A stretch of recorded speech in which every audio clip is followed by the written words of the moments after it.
Welcome to Late Night Story.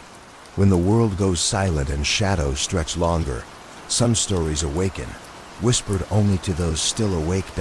So put on your headphones, turn down the lights, and let me guide you through the quiet hours. If you're listening alone, you're exactly where you need to be.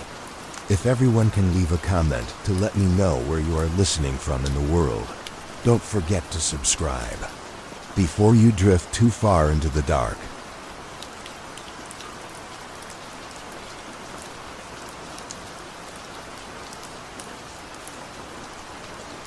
Story 1. There is something in the forest pretending to be a person. The bus ride out was long and quiet. I spent most of it either staring out the window or drifting in and out of sleep. I was the last one aboard after a few passengers trickled off in small rural towns. The bus suddenly came to a halt, and a distraught man got aboard. He stumbled down the aisle set across from me and began to scribble intently into a battered, leather-bound book. He looked older, maybe in his 60s, tired-looking, wearing well-worn and dirty hiking gear. He spent the whole ride either writing or flipping through pages. About an hour before my stop, the bus driver called out, "Rainheim National Park Ranger Station." The man abruptly stood up and rushed to the front of the bus. He searched his pockets frantically, then slapped some loose change on the fare counter before darting off without saying a word. Sometime later, the bus driver called out my stop. As I was about to exit, I noticed that the man from earlier had, in his hurry, left his book on the seat behind the driver.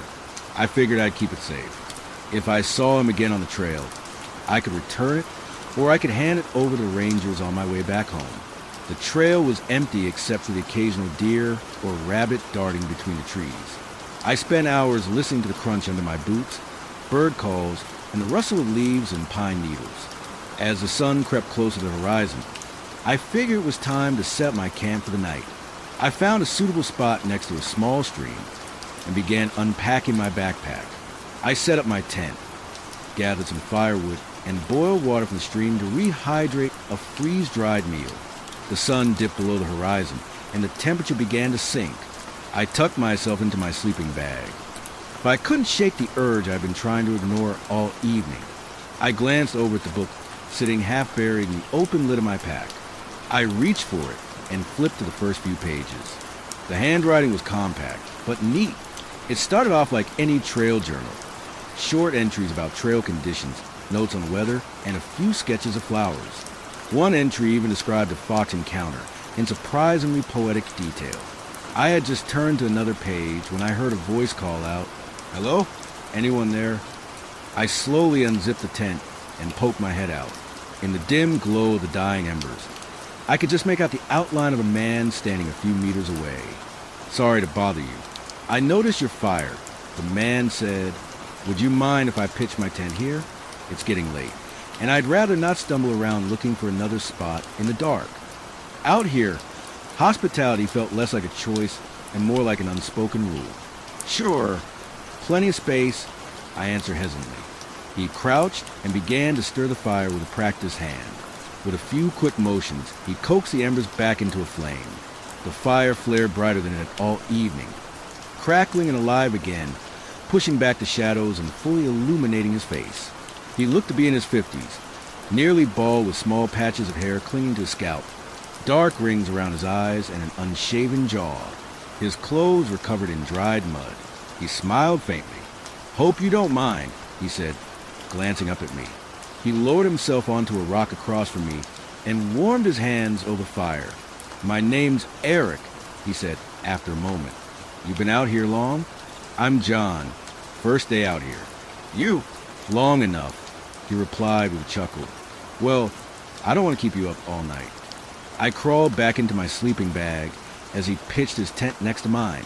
The last thing I saw before I drifted off to sleep was a silhouette sitting perfectly still by the fire. "Morning," I mumbled, stepping out of my tent. A small kettle of water hissed quietly on a makeshift grate over the flames. "I didn't hear you get up." He glanced at me with a practiced smile. "Got up early and figured I'd boil some water for your coffee." I froze. "How do you know I drink coffee in the morning?" "I recognized the acidic scent on your breath yesterday." Figured you want the water ready. His tone remaining nonchalant. Some habits are hard to miss. I rummaged through my pack and pulled out the small tin of instant coffee. Well, I've got some bread too if you want some. Eric shook his head. Thanks, but I've already eaten. He poured the hot water into 2 cups, and I stirred some powdered coffee into mine. I reached to pour some into Eric's cup, but he quickly lifted his cup of plain, hot water to his mouth and drank it in one swift motion. Perhaps he prefers tea. I thought. Breakfast done. We put out the fire and efficiently packed up the tents and gear. The morning light filtered through the trees, casting long shadows across the forest floor. I unfurled my map and compass and started to plot a course to the next campsite when I felt Eric put his hand on my shoulder. I know the way, he said simply. There was no arrogance in his tone, only a certainty that left no room for discussion. The air was crisp, and birds called sporadically from the treetops. Eric moved with an ease that made it clear he was more than comfortable here, navigating rocks and inclines without hesitation. We hiked for hours in silence. Curiously, Eric fell back to walk behind me, occasionally offering directions or commenting on my footing. At first, I thought he might have just been giving me space, but I couldn't shake the feeling that he either wanted to watch me or didn't want me to watch him. The forest seemed to respond to our passage. The rustle of leaves was quieter, and the birds that had greeted the morning had gone silent. Eventually, the urge to pee forced me to set my backpack down, and I walked behind a nearby tree. When I returned, I noticed the main compartment zipper on my backpack was pulled down just a crack. Need anything for my pack? I asked Eric. I looked at your compass to make sure we're heading the right way. Not wanting to antagonize my new hiking companion out in the middle of nowhere, I gave him a nod, and we pressed on. The path gradually widened into a clearing, and the new campsite lay ahead. I unpacked my tent, while Eric built a fire with practiced motions. Here, let me help you with that. Eric sat quietly and came over to me. He grabbed the tent stakes and drove them into the dirt with his bare, flat palm. Seeing my surprise, he patted my back, his hand feeling cold, even to the fabric of my shirt. He returned to the fire, sitting perfectly still and watching me with unervingly attentive eyes as we waited for the water to boil for supper. I retrieved the leather-bound book from my backpack. As I flipped it open, I noticed Eric's eyes slightly widen, a flicker of recognition that vanished as quickly as it appeared. He shifted back into his usual posture, hands resting on his knees, and fixed his gaze on the flames, settling back against a log. I flipped to where I left off the evening before and continued to read. October 4th, 2025. We made good time to the first campsite, arriving well before sunset. A great start to our 5-day loop. Clear sky, light wind from the west. A gunshot woke me after midnight. Eric's bag was empty. I called for him and received no response. He came out of the dark a few minutes later, said he'd had to scare off a bear lurking around the camp. We'll take a look around the area first thing in the morning. October 5th, 2025. Nothing seemed out of the ordinary around the camp. Found prints, not from the bear though. Eric's been mostly quiet, says he slept badly. Air heavy, with thunderclouds on the horizon, but the storm never came in. Trail mostly dry. October 6th, 2025. I haven't seen Eric eat or drink since yesterday morning. He waved off breakfast. At the stream, he didn't refill his bottle. At lunch, he said he wasn't hungry. Maybe he's queasy. I tried to bring up some old stories. He seemed oddly curious, like it was the first time he had heard them. Didn't add details or correct me the way he always does. Just watched the firewood collapse to coals. Otherwise, it was very humid, and a full moon helped to light up the forest at night. October 7th, 2025. I woke up twice last night. Eric was still up. I don't think he noticed me. I decided to confront him this morning about his strange behavior. He just sat there expressionless. I've noticed that his reactions always come a second too late, like he's trying to figure out how he should respond correctly. His skin looks different too. New wrinkles, a slight yellow tone, and his hair has started to fall out. My only explanation is that something might have poisoned him.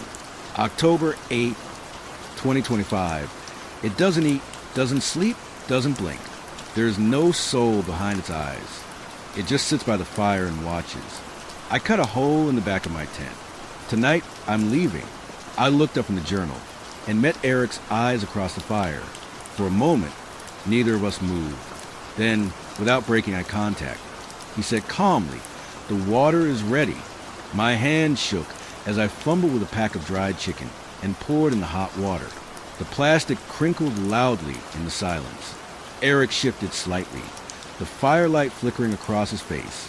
He opened a small pack of chicken, picked out the pieces of meat with his bare, dirty fingers, rinsed off the sauce in the boiling water, and swallowed the pieces whole. After some time, he spoke. "These woods are old. They have stories if you know how to listen." "What kind of stories?" I asked, careful to not let my unease show.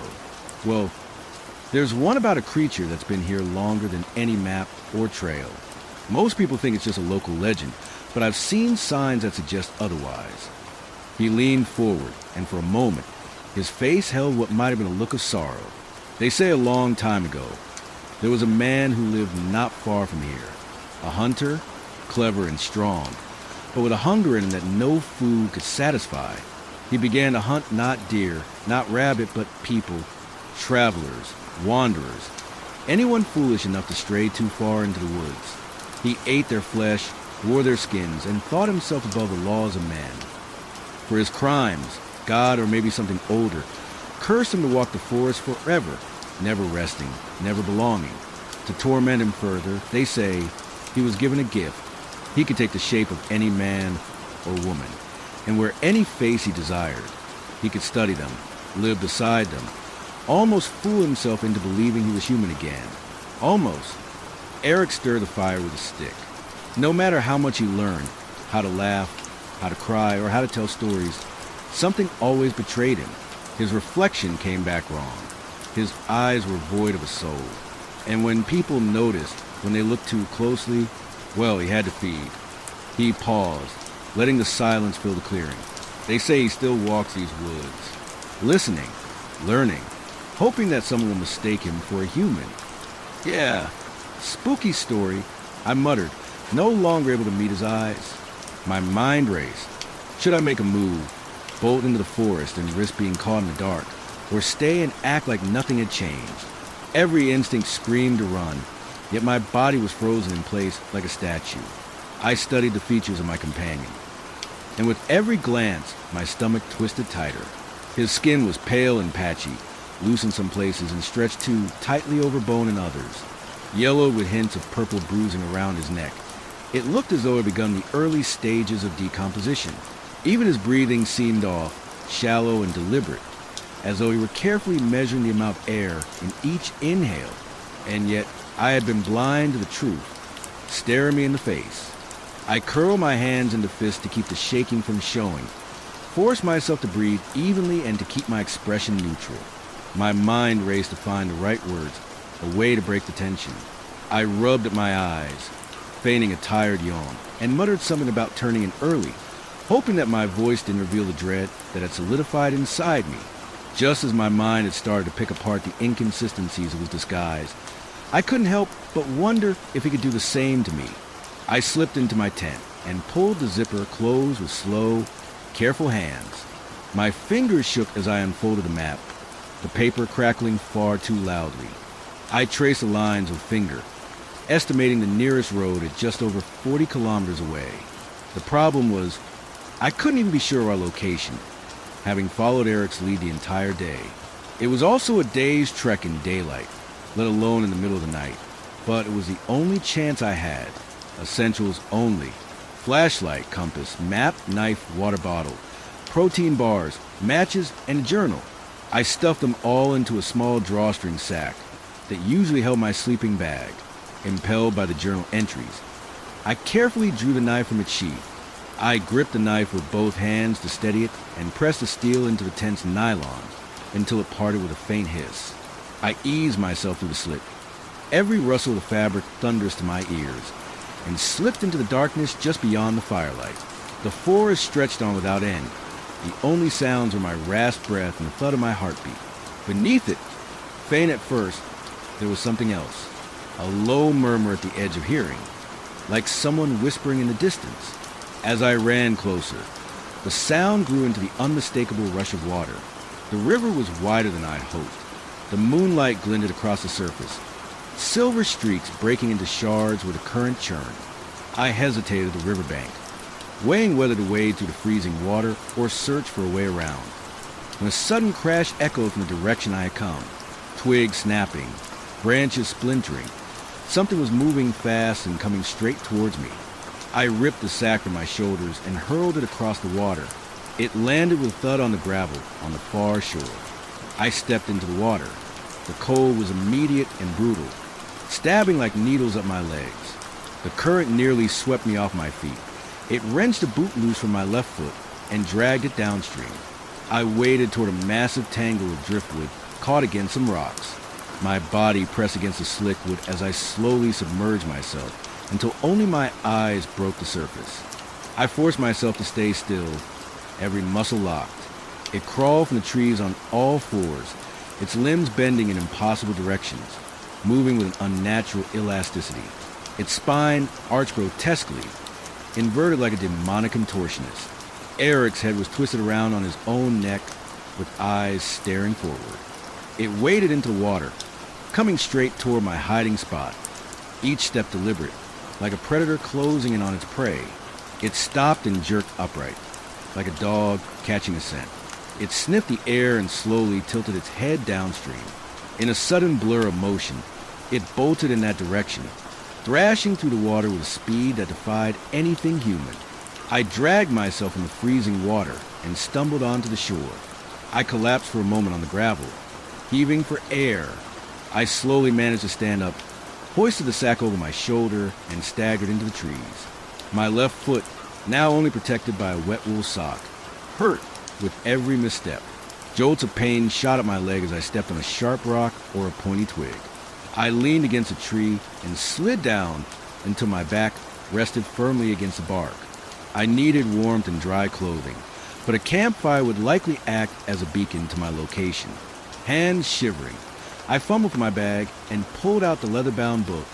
I held it flat to illuminate the pages with the help of the moonlight as I flipped to the next entry.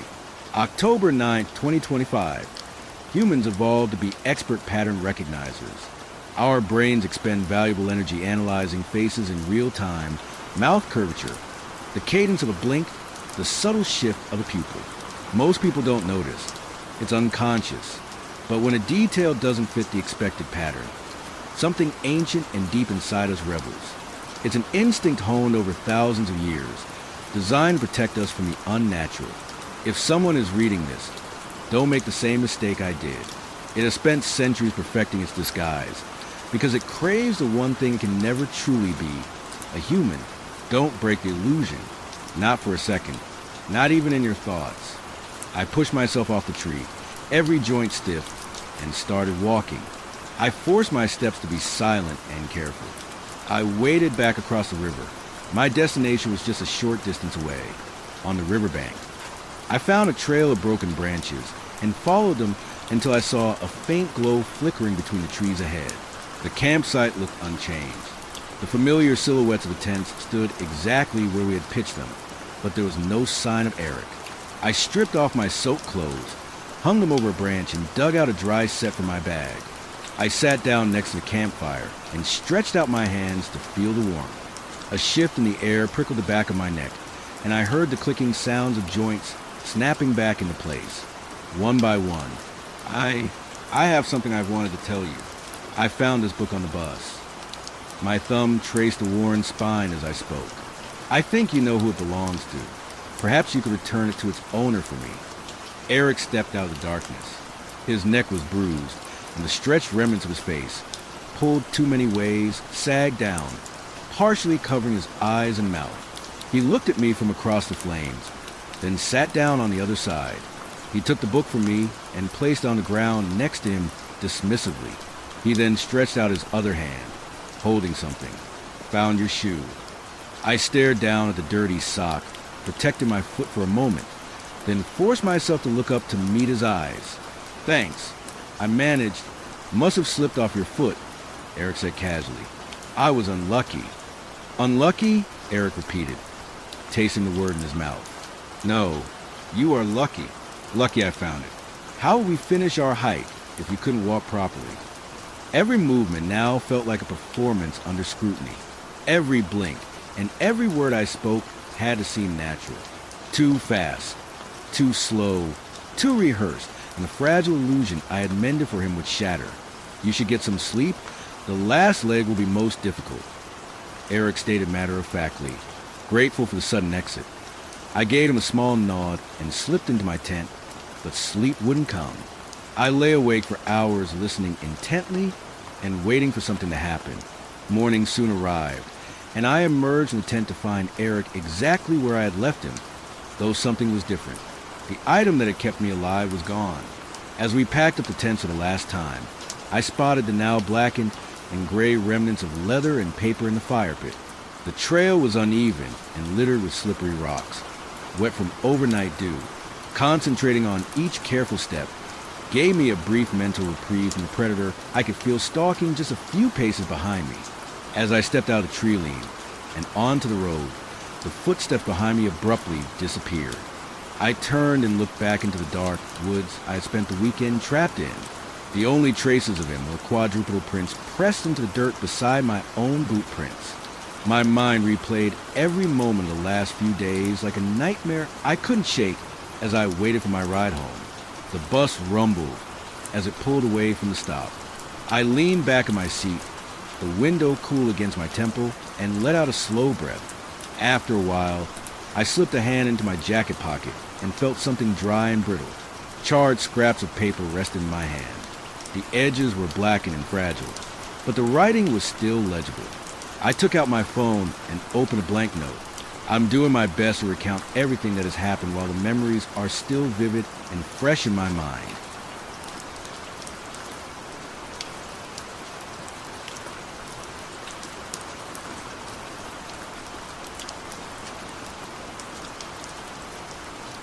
Story 2. I think my town librarian got replaced by something terrifying. Yes, I know I sound crazy, but just listen to me. I've always been a bit of a bookworm, so I spent a while reading novels of all types of genres. I've always loved using the library, because paying for books often just ends up meaning I finish the thing, and then it sits in a cabinet forever. Now, I've been going to this town library for a long time. It's a small town, the type where you see the same people walking down the street every day, and where you can go to restaurants and just order your usual without getting a confused look or two. There's been one lady who's been working at this one library for at least the past 2 decades, and she's pretty much the only person there, apart from the visitors and volunteers who help her clean up every week or so. She's always helpful, so everyone's happy to see her, and she keeps the place tidy and quiet. Recently, though, she missed a day at the job, something which I've only seen a few times, and it's usually her getting ill. I didn't think anything of it, and she ended up showing up next day, so everyone assumed she just got a cold, which made sense since she worked at a job with lots of kids. However, she started acting really strange after that. It's hard to exactly explain it, but it almost looks like someone else is mimicking what she does. I think the strangest part is the way she looks at people that come in like they're annoying her. Something that makes no sense considering how much she loves her job. Her neighbors keep complaining about the noises coming from her house, and the descriptions they give just creep me out. The first one said he heard something like scratching on the walls. I thought he meant rats, but he clarified it was different. The other neighbor came in and said it sounded like there was a dog in there, clawing at the walls. The noise was apparently only able to be heard when you got close to the house, being that it was too faint to hear inside. You could explain all of this away simply. Maybe she's just stressed because of a new pet? I wasn't going to get involved. But one day while I was grabbing a book from the shelves, she stared at me and told me to come over. I walked up and her voice was hushed. She told me to come to the back room of the library, where they store everything that isn't on the shelves. I was creeped out, but I did volunteer sometimes, and maybe she just needed help cleaning up. I wouldn't want to say no and be rude, so I followed along. I regret that. When we got to the storage closet, her eyes looked pale. She looked at me and told me to stop looking into it. I was confused. Looking into what? She told me that she was still herself. Her voice was monotone, zero emotion. I started to feel uncomfortable, really uncomfortable. I was going to leave when she sprinted straight to the door and locked it faster than I'd ever seen anyone run before. She kept repeating herself, telling me to stop looking. I started to shake, and she started to smile before putting her finger on her mouth, as if saying to shush. Half of her teeth were gone, the rest in the wrong places, sharp and jagged. I jumped to the door as fast as I could and shook the handle, but it was locked. I quickly unlocked the door from the inside as she sprinted after me. The moment I ran out of the back room, the footsteps stopped and I rushed home, locking the door behind me. I couldn't believe it for days. It must have been a dream, I thought. But no matter how I tried to justify what I saw, I couldn't. When I go outside now, I see her peeking from the library windows discreetly, watching me move like a lion waiting to jump. I don't go to the library anymore.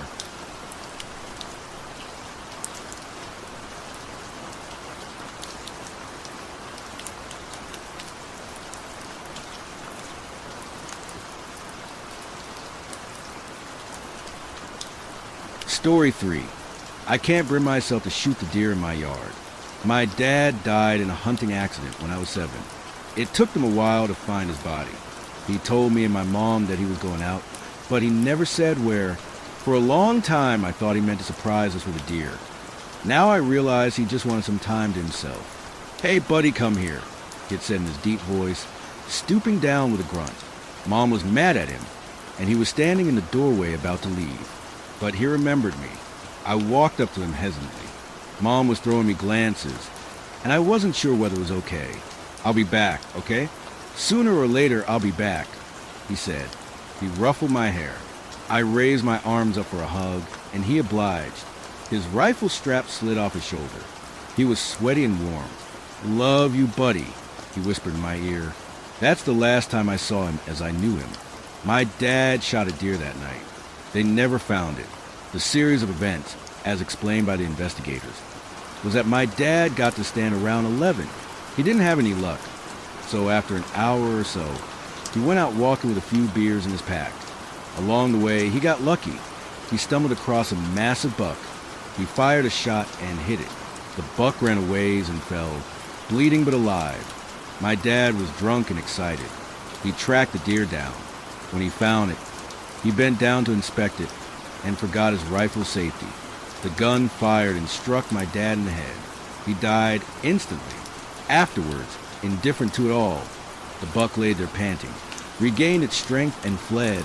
They found a blood-soaked patch of dirt beside my dad's body, distinctly animal. Their blood mingled together. The inspectors didn't say that, but I always imagined it. They never found the deer, but I did. I started seeing a buck around our house. In the yard. At first it stayed at the edge of the woods. I even mentioned it to my mom. We watched it together, walking around the trees, glancing at us. It moved strangely, cautiously, like it was tiptoeing. I would see it every week, and every week I had some new understanding about why, of all deer of all houses, this deer had chosen ours. First, I was sure it was coincidence. Then, that was some other deer. Finally, I knew it was my dad. I knew it from the scar in its side. As time went on, it got closer to the house. It started eating grass in the yard. So to encourage it, I dug into the shed and laid out some of Dad's old deer feed. Mom didn't like that, when before she would pull me to the window in excitement to see it. She started pulling me away. She grew tired of my fantasy, that this was Dad, that their blood was mixed, that they swapped bodies. She was ready to let go, but I wasn't. One night, while my mom was sleeping, I opened the curtain.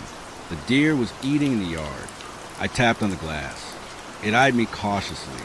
Then it snuck with those delicate steps up to my window, antlers bobbing. I slid the window open as high as my short arms could and reached out to pet it. The deer stood still. It didn't take its eyes off of me. I ran my hand over the top of its head. "Hey, buddy," the deer whispered. I jolted back. The deer didn't break eye contact. In the moonlight, I thought I saw tears welling there. "Let me in," it said. It was masculine, but it wasn't my dad's voice. It was thin and breathy and high. I had my reservations.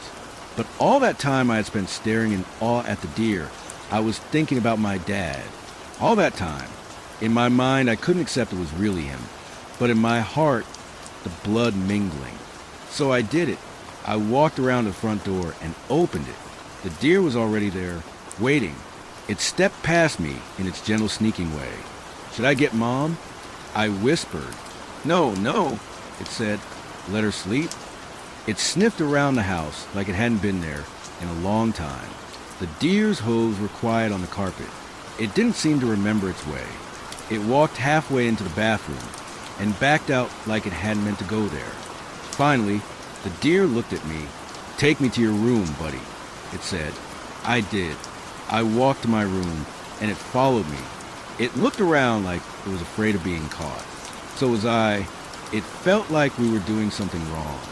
It was dark in my room. I went to turn on my lamp, but the deer walked in front of me. Can we lay down together? The deer asked softly. I nodded my head.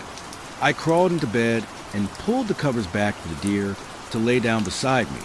It was a small bed, as the deer pulled itself awkwardly up onto the mattress. Its antlers grazed my head and I winced. I pulled away to the far edge.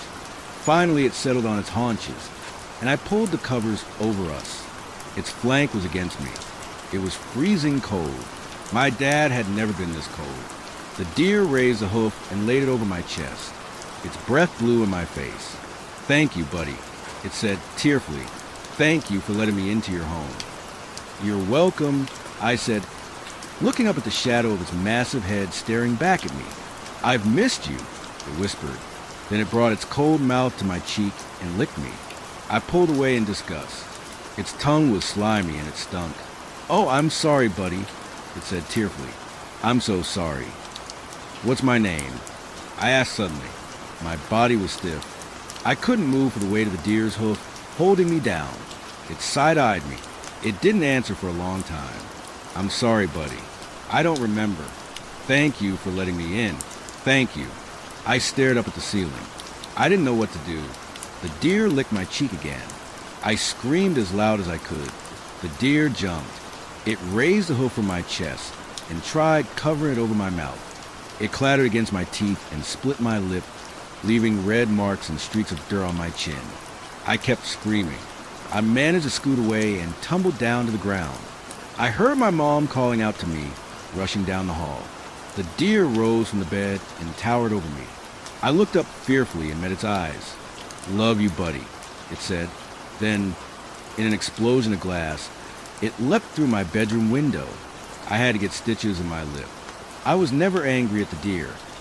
I knew it was an accident. I'm not sure if I ever saw it again. It's been 30 years. I live in a completely different state. But right now, there's a deer outside with a scar on its side.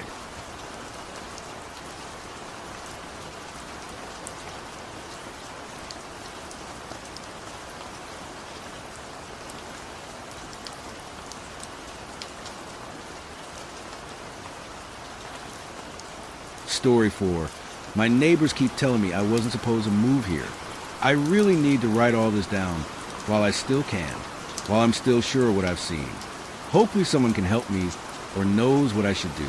About 5 weeks ago, I packed everything I own into my beat-up Dodge Ram and drove from Lenox, Massachusetts to Stagwell, Maine for a delivery driver position at a big distribution center. The pay was way better than what I was making and rent was half the cost. I was tired of choosing between groceries and gas. At the time, it seemed like the right move. The company closed 2 days before my start date. I found out when I showed up and the building was locked, not weekend closed. Abandoned. The loading docks were empty and there was a bank notice taped to the front door about some kind of asset seizure. I sat in my truck in that parking lot for over an hour trying to figure out what to do. I called the manager who hired me and the number was disconnected. I called the HR line and got a recording saying the mailbox was full. I had already signed a lease on a house outside of town. Spent what little savings I had on the first month and deposit. The money I have left might cover 2 weeks of expenses, if I'm careful. Not enough to break the lease and start over somewhere else. Not enough to move back home. So I stayed. That's when I started noticing how people look at me here. Mainers have this thing where if you weren't born here, you're what they call from away. Doesn't matter if you've lived here 20 years, you're still from away.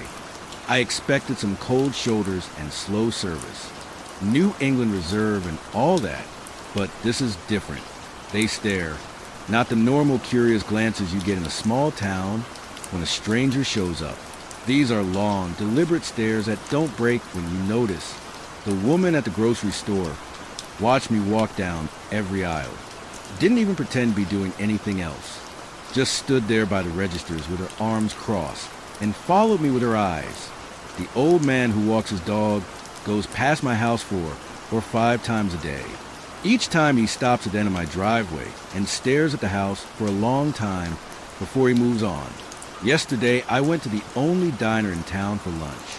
Every conversation seemed to stop when I walked in, just cut off mid-sentence. A dozen people turned, one by one in their seats, and looked at me as I walked to my table.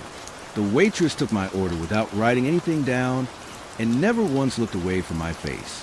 When my food came out, it was cold. I ate it anyway because I couldn't afford to waste the money, and I was too nervous to speak up. The whole time I felt eyes on the back of my neck. When I was leaving, 4 of them were standing outside the diner in the cold. No coats, just standing there watching me get in my truck to leave. I keep the curtains in the house closed now. It doesn't help my nerves. It's old and makes all the sounds old houses make. Floorboards creaking, pipes knocking, windows rattling when the wind picks up.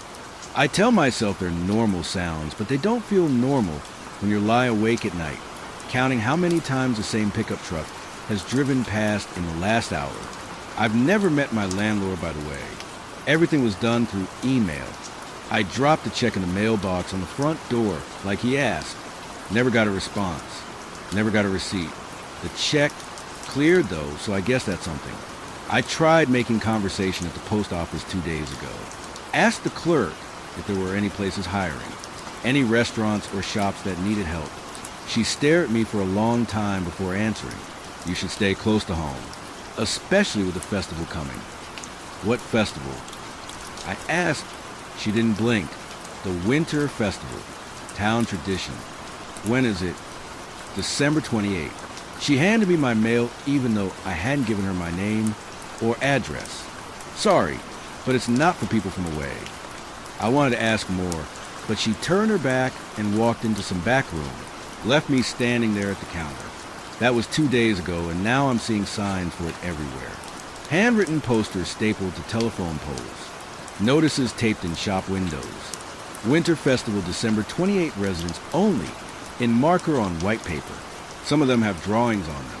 Symbols, spirals and branching lines that look like trees, or maybe antlers or something else I can't make sense of. I asked my neighbor about it this morning. He's older, maybe 70, keeps to himself mostly. He's the only person who's even nodded at me since I moved in. I caught him taking his trash out. Hey, I call from my porch. What's this festival everyone keeps mentioning? He stopped moving, completely froze with his hand still gripping the trash bin. When he turned around, the look on his face made my stomach drop. You weren't supposed to be here, he said. His voice was quiet, almost sad. This house was supposed to stay empty this winter. What does that mean? He looked past me at my door, at my windows. Lock your doors at night. Keep your curtains closed.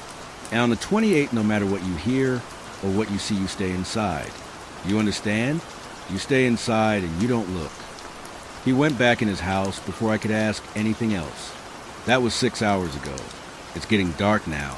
There's someone standing at the edge of the trees behind my house. They've been there for 40 minutes, not moving, just standing there in the cold, watching my house. I don't know what's happening here. I don't know what this festival is or why everyone keeps saying I shouldn't be here. But December 28th is in 16 short days, and I'm starting to think I'm not just unwelcome in this town. I think something bad is supposed to happen to me.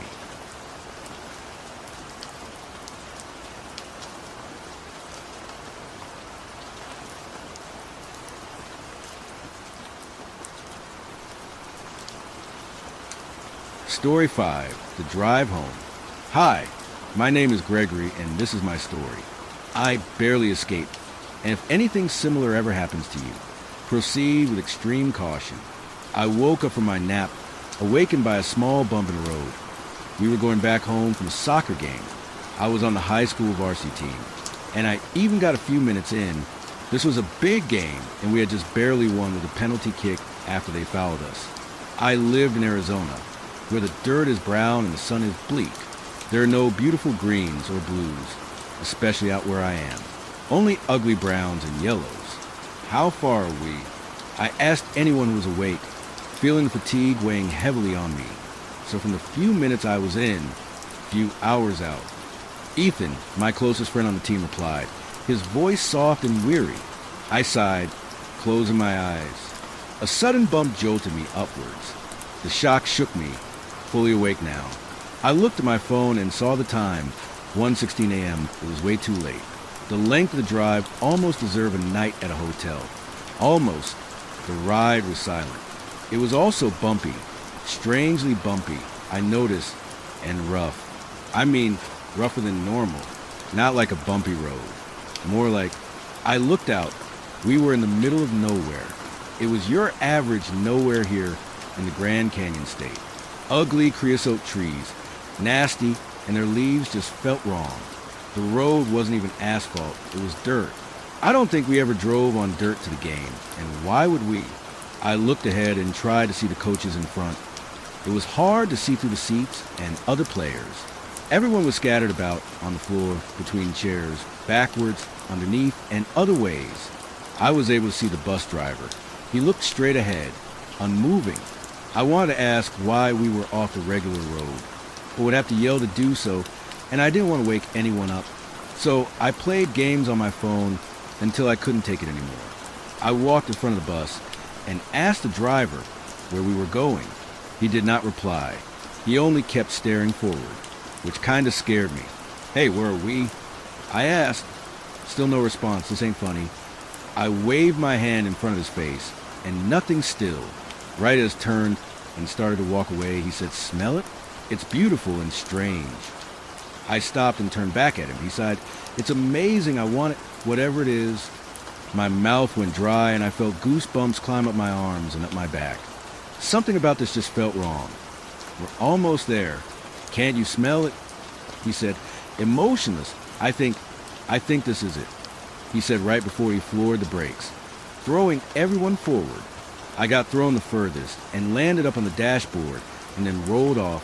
My already sore body hurt. At the moment, I thought it was painful. How wrong I was, because soon I would experience pain much, much worse. The driver smiled. "Everyone out," he said into the microphone. The sound emanated in and through the bus and out into the cold night as he pushed the button that opens the door. I smelled nothing. Everyone else seemed as confused as I was, especially the coach. "What's going on?" Coach Johnson asked. "It's outside, go see it," the driver said. Coach looked worried and confused, but replied calmly, "Why, what's out there?" "The amazing thing, it smells like joy and happiness." Coach shifted in his seat before slowly getting up. "All right, but only if you come with me, right? Kids, if I'm not back in a minute, call 911. "Wait, what's out there?" "Coach, don't." Noah said, "If this is a prank." Coach Johnson said before slowly stepping out the bus. The driver followed him, and Coach inspected the area around the bus. I stood up and looked at the others. Everyone, including myself, was nervous and scared. Something about this whole thing just felt off. Soon we were all watching out the windows as they moved around, so did we, trying to get good views. I felt hot air hit the back of my neck, and I looked away for a moment to see who, Jordan. There was a sudden scream and a shrill moan. The scream was cut short and the moan faded. I quickly and in horror looked back and saw nothing. Both the coach and the bus driver were gone. Everyone was paralyzed with fear, especially those who had actually seen it. What happened? I looked away, thinking it was probably all just a prank. No one responded for a moment. I smirked. In the blink of an eye, Tyler, who had seen it, frantically ran to the front of the bus and pressed the button to shut the door. He stared at it and leaned forward. looking like he was trying to get a glimpse at something out of it. Right as the door shut, there was a bang as something hit it. Tyler screamed and jumped back, his face in a petrified state. What? What? I yelled, begging to know what was happening. The thing. Tyler stuttered out. What thing? I asked. The thing that took Coach. It's out there. It's banging on the door. It wants in, he said quietly. There was another bang, and quickly following was a sound like a scrambling animal around and under bus. Sam began to cry. I got more and more freaked out by the minute. The worry I was experiencing was sickening, and my adrenaline was at an all-time high and just kept getting higher. I was getting pretty sure it was not a prank, but the idea still held on. Deep down, I knew it was not a prank, no matter how hard I tried to pretend it was. What do we do? Someone asked. We gotta drive away. Tyler said, please do. Sam shouted through tears. I didn't move. I stood still, petrified. Tyler turned the key, but nothing happened. He tried again and again. It wasn't working. Grab anything that could be used as a weapon, he shouted. We all scrambled to find a weapon. One player brought a pocket knife. The others just had to make do with pencils and pens. I had nothing, so I took one of Ethan's pencils. What is happening? I yelled, what is it? Ethan stopped. A monster, he said before continuing to scramble around the bus. Try again to see it. Everyone was now looking for what took Coach. I looked, but couldn't see it, only darkness. The bus's headlights were on, but it didn't seem to make a difference. Silence and nothingness. Everyone perked their heads around the windows, looking for the monster.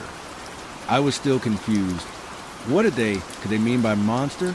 An animal? A person? It did not even occur to me that what they meant by monster was a monster. I felt a sudden chill and looked to see where it had come from. There, I saw Mason peeking out a window. He had opened it to look for the monster. His fingers clinged to the edge to hold himself up and to get a better view. He looked around. Tyler yelled at him, shut the window. What? Mason asked, confused, frenzied, animal-like. Running could be heard from under the bus as it ran towards a window. His eyes went wide for a mere moment before he screamed in pain as his arms were pulled through the window. He pulled back in anguish and panic. I wish I could say I tried to help him, to rescue him, but I only sat there as Tyler ran from the front of the bus and grabbed him and pulled him back, barely saving him from being pulled completely out the window. I looked at him. Half his fingers were gone and the others half gone. They all were chewed and gnawed on. Blood leaked from the wounds. Tyler ran to the front of the bus and grabbed the first aid kit. He ran back, opening it. Mason was in agonized frenzy. Tyler grabbed some gauze and wrapped it around his hand, trying to stop the bleeding. Mason cried and groaned in pain. The sound of scratching came from the wall. Everyone froze, looking at the side of the bus. Everything was silent save for the scratching and Mason's quiet whimpers. Long fingers were crawling up the window. I stared as the pale, white fingers, equipped with long, rotten claw-like nails, dragged across the window, then lowered back down. I looked at the others, and they all seemed equally as freaked out. Bang! The sound came from the back of the bus. Everyone jumped. Bang! Another one.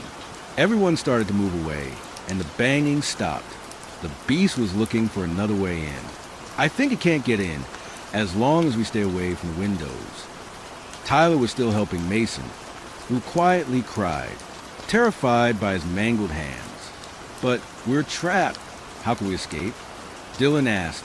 Maybe someone can get help. That's it, call someone. I shouted. Truthfully, I was proud of myself and felt heroic. Yes, everyone tried to call. Tyler said hastily. Everyone once again scrambled, grabbing their phones. I grabbed mine and closed Call of Duty Mobile and switched over to the call app, but there was no service. Everyone else had the same result. There's no way out. This is how we die. Sam said through his still tearful face. Ethan, Tyler, Jordan, Ryan, Mason, Noah, Connor, Lucas, Dylan, Nathan, and Brandon, Jake, Alex, and Sam, and Gregory, too. His words frightened me beyond any fear I'd ever felt. This is how each of us die. Tyler, your efforts are wasted and in vain. There's no point. He finished. Sam, get a grip on yourself. You're bringing everyone down. Tyler shouted. Everyone sat in stunned and fearful silence. Sam only grabbed and threw his phone. The clang made everyone jump. Sam, Tyler asked, puzzled. Sam walked to the back of the bus and did nothing for a second before turning and saying, continue what you're doing, don't mind me. No one did anything until Tyler initiated action once more. All right, everyone, keep going. Look for the monster. Maybe if we all attack it, we can defeat it, he said as nobly as he could. Sam's right, Lucas said, giving up. A few other players nodded their heads. I almost did, but no, I cannot give up. I had to live. If you are weak, gather at the back with Sam. The rest of us who still have a will to live, board the windows with your backpacks and anything else you can find. Tyler yelled furiously, angry at the ones who were giving up, sounding almost sure of the survival, but there was an underlying tone of doubt in his voice. Still, it gave everyone a little bit more hope. I grabbed my backpack and went to the windshield and put it against it. The monster was still clawing and scratching at the sides, trying to find a way in. I glimpsed it run under the bus when I looked out the door. Its pale white skin was across its whole body, and it run on all fours, but it had a human-like body. I didn't get a very good look, though, but the little I did see horrified me. This is the point where I decided to give up. I did nothing, contemplating my end. It killed Coach, it'll kill me too. I began to walk to the back, head down. While walking, I was stopped by someone putting their hand on my chest. I looked up and saw Ethan wind up and slap me across the face. His face was serious and sad at the same time. He looked me in the eyes, then shook me, no, you can't, because if you do, I might have to too. Then he threw me to the ground roughly. My cheek burned, but I ignored the pain. He was right. I mean, what's the point in not trying? No effort was weak. It was an easy way out. So what if my efforts would end up in vain? At least I tried. There was absolutely no point in not trying. Thank you, I said to Ethan hovering over me. I stood up and slapped him back. We will get out of this. He nodded, and we continued following Tyler's orders. He had us gather all our food in one place in case we would need it and cover the windows with our backpacks as best as we could, even though they didn't stay up very well. I found a gross piece of jerky on the ground. It only had a single bite and was sticky. I needed to get a better look at what we were up against. So I approached Tyler. Can I throw this out the window to get a better look? I need to know what we are up against. I thought maybe if I threw it out the window, the thing would chase after it. It's a skinwalker, Ryan said as he passed. I rolled my eyes, but Tyler looked back at me, his face grave and serious. Who knows? Ryan could be right. I have no idea, and no, it's too dangerous. All you need to know is it's not human. It's a beast with white skin and a primal hunger. He paused as he heard a bang from the back of the bus and an insatiable thirst. He looked me in the eyes. It will not hesitate to kill you. So no, get back to work. What surprised me was that my fear did not grow. I think perhaps my fear was at a max at this point. I only turned and got back to work, leaving the jerky on a chair. We continued to work, trying to secure the bus as best we could. We were all quiet, trying to hide from the monster, as if that would help. The silence was broken by a long, low moan from under the bus. The creature's hurried footsteps ran to the front of the bus. We all stood up on our toes, trying to see. Suddenly, Coach began talking from where the footsteps had quieted. Hey guys, it's safe. I'm fine. Come on out here, he said in a joyful voice. How? Everyone looked at each other, confused on what to do. I looked at Ethan right next to me, who was looking at me. We both knew. Haha, of course. It's a Coach. Sam yelled. He sounded like a crazy man. Is this all a prank? One of the weak players asked. I turned to look at the others. That's not Coach. Tyler agreed and said to ignore Coach. Do not open the doors. Coach got angry and yelled, hey guys, just come out here. We need to practice. Guys, do you all want to sit on the bench? No, the weak player said as he started to open the back door. Stop. That's not Coach. I'm sure of it. I said. My teammate stopped. How are you sure? "What if you are wrong?" he asked. "Dude, if it's Coach, he'll show himself." Ethan yelled, "And if you open that door, the skinwalker will get in." Ryan finished. Coach went silent for a moment before moaned a long, inhumane moan. The player gave up the argument and sat down. It ran to the back of the bus and faced toward the players there. I could not see very well with all the players in the way. I jumped on a chair and saw it staring at us. It was humanoid, but had the pale and white skin I had seen earlier. It had beady eyes and a slit for a mouth. It was bald too. It also was disfigured, and each limb was a different length, and one of its arms a stubble with no fingers. Its ribs showed and was skinnier than a stick. It inhaled a long, deep breath before screaming at the bus. The scream was so loud it hurt. My ears rang. It was a scream of pure hunger and craving. Then it clawed at the glass, but couldn't get through. It did not give up, though. It kept scratching and scratching. The glass, miraculously, didn't break. It seemed to tire itself out. It then ran back on the bus. Daylight. Tyler said, "That is my hope. You see how pale that thing is? It will leave when the sun rises." "Greg, what time is it?" "At least." I think that's what he said. It was hard to make out through the ringing still in my ear. I pulled out my phone, shivering with fear. 2:30, I said. Just hearing myself was difficult. "We only need to wait another 4 hours. It can't get in. We're fine." Tyler said. No." Sam shouted crazily. Then he began to laugh maniacally. "No one will get out. Not you, Tyler. Not me. Not anyone," he said as he ran to the front of the bus, appearing to have lost all sanity. He reached the button to open the back in front of the bus and pushed them both. I was near the front and did, again, nothing. Why did I do nothing? I would have given me just a couple more seconds to get away. Then maybe I wouldn't have lost anything. The creature ran into the front and tackled Sam to the ground. It knocked Noah over next, then me. I tried to scramble away. It bit me in the leg and kept running. I stood back up and ran to the front of the bus. It was tackling and biting every player it could. It missed only Tyler, Jordan, and Connor. I ran to the front and off the bus. Once it had gone to the hole, bus had turned around, but another player kicked it out the back door. A few players fell off as well, though. A few others followed me out the front door. Tyler ran to the front and told us all to get back on. I started walking to him, but my bitten leg started to fail me. It was a strange, numb feeling. Soon my leg collapsed under me, and I fell over. The beast ran at me and dragged me, screaming, under the bus. The rocky, rough dirt scraping all my exposed skin. The first sense that came back to me was smell, and it hit me like a wave of putrid decay.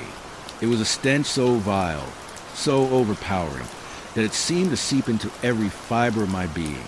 It was worse than anything I had ever experienced before, a noxious blend of rotting flesh, stagnant water, and something indefinitely sinister. It clawed at my senses, threatening to overwhelm me with its sheer foulness. It was the smell of death itself, hanging heavy in the air like a shroud over the scene unfolding before me. Worse than any smell I had ever smelled. I woke up under the bus. Laying there, I couldn't move anything but my eyes and to some extent my neck. I looked around and saw the monster feeding on one of my teammates, one of my friends. I couldn't even tell who it was. His face was ruined and he was dead. Coach was right behind him, dead as well. Most of the team surrounded me.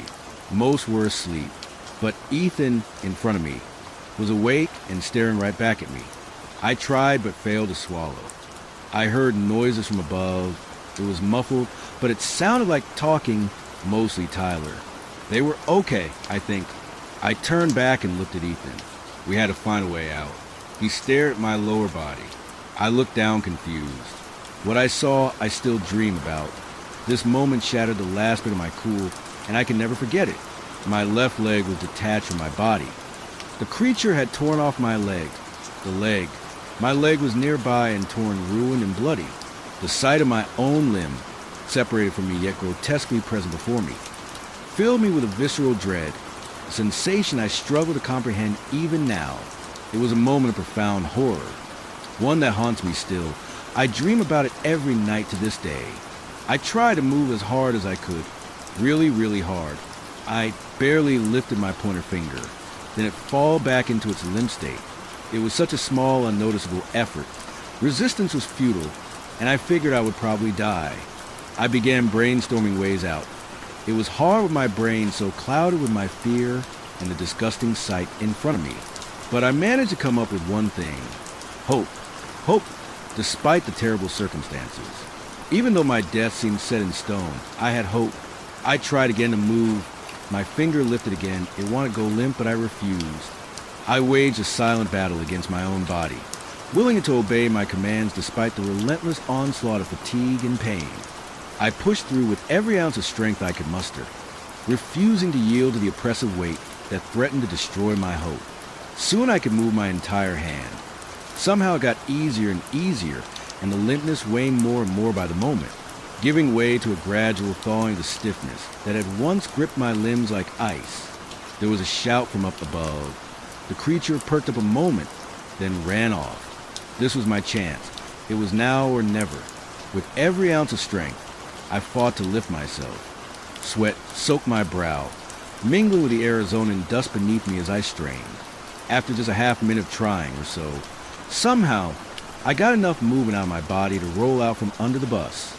It took everything I had, but I did it. I was exhausted.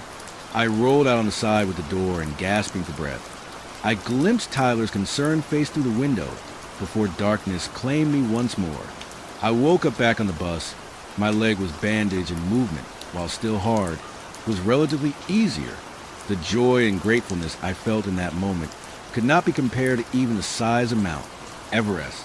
I sat up and looked around. Tyler, Jordan, Connor, and Kyle were all here, waiting. Tyler noticed my wakefulness and walked over. "How did you get away?" he asked. I sighed and shook my head. I'm Ollie, Dad, alive. I croaked, my throat sore. "I saw you. Me and Jordan went out and got you." "Got this, though," Jordan said, walking over, pointing at a bite on his arm. "Jordan, you'll go limp yet. It's already started," he replied solemnly. I closed my eyes for a minute before reopening them. "Time?" I asked like a dead man. "Time for you to get a watch," Jordan replied. He smirked, thinking he was funny. He wasn't just kidding. 6:05. The sun will rise any minute. It was drawing to an end. It was close to over. Finally, a tear formed at the corner of my eye, and emotions took over as more tears filled my eyes. I was too weak to do anything else. Tyler walked over to attend to some muffled screaming or shouting. I was sent into a confused, almost panic. What was that? I looked, and it was Sam. My eyes lit up with anger, and I pointed at him, which in my fury took a little effort. "Calm down, cool it," Jordan said. "We got him tied up." I watched Sam as he thrashed around, tried to escape the ropes that confined him. Tyler checked his knots to make sure he could not get out. He was the reason the monster got on the bus. He was the reason Ethan is probably already dead. He is the reason I no longer have my left leg. I could hear my heartbeat and heavy breathing, so I tried to relax, but I couldn't. Then it happened. The back window shattered, and the creature rushed in a craze. It jumped and tackled down Jordan right next to me. I stood up and hobbled to the front again, hoping the same thing would not happen last time I got in, even though it already was lining up that way. My tiredness did not concern me in any way. 0.5 minutes. 5 minutes. 5 minutes till the sun rose, I repeated to myself. It was hard to move with only one leg, but I managed for the sake of my survival. I pressed a button to open the side door and started hobbling over, hopping on my one foot. I looked and saw the creature running towards me. I dived out the door and landed on the hard earth below. I crawled as fast as I could away from the bus. The thud hit me when I had only made a few feet. The creature was on top of me and tore at the skin of my back, ripping my shirt and causing me to burn in pain. I turned and shoved it off, but it quickly regathered and jumped back on me. It hurt everywhere, and every second hurt worse. The pain was unimaginable, and I thought for sure I would die. This is when my hope died, but only for a bare moment. It was only gone for just a few heartbeats. Through the pain, teeth gritting, and suffering, my hope was regained in an instant when I saw a beam of light emerge over the distant brown hills, enveloping the land in light. I hoped and begged that Tyler's theory was right. It was my only hope to cling to, that it could not be in the sun. And he was right. Its skin began to sizzle and burn like an egg on a stove. Steam rose in the air from its back. The creature started to scream a horrid scream, and it dashed away into the distance, running to a rock, but collapsed before it got there. The gray steam continued to emit from the creature, while I lay there in pain. An hour or so later, I got up and walked back in the bus. Everyone was limp and unconscious. The creature had bit everyone, and the effects had taken their toll faster than they had for me.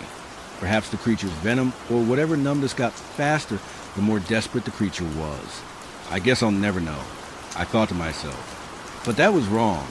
This would not be my final encounter with these creatures. Once they were all able to move, Tyler and Kyle went on a hike to go get some service and call for help. They thought it wasn't far and promised to be back before the day was out. I figured we'd be fine, and only worried a little bit they wouldn't get back before night. We ended up fine and alive. I was stuck with only one leg for the rest of my life, of course. Too much of it was gone for a prosthetic. Only me, Tyler, Jordan, Kyle, Connor, and Sam survived. I miss Ethan and can't stand thinking about him. As I wrote this tale, I cried and mourned for him. I will always remember what happened that night, and the terror the monster brought. But it wasn't over yet. This has been a cautionary tale. If something similar seems like it's happening to you, be careful and don't let the person who is smelling it guide you. For now, goodbye, Gregory.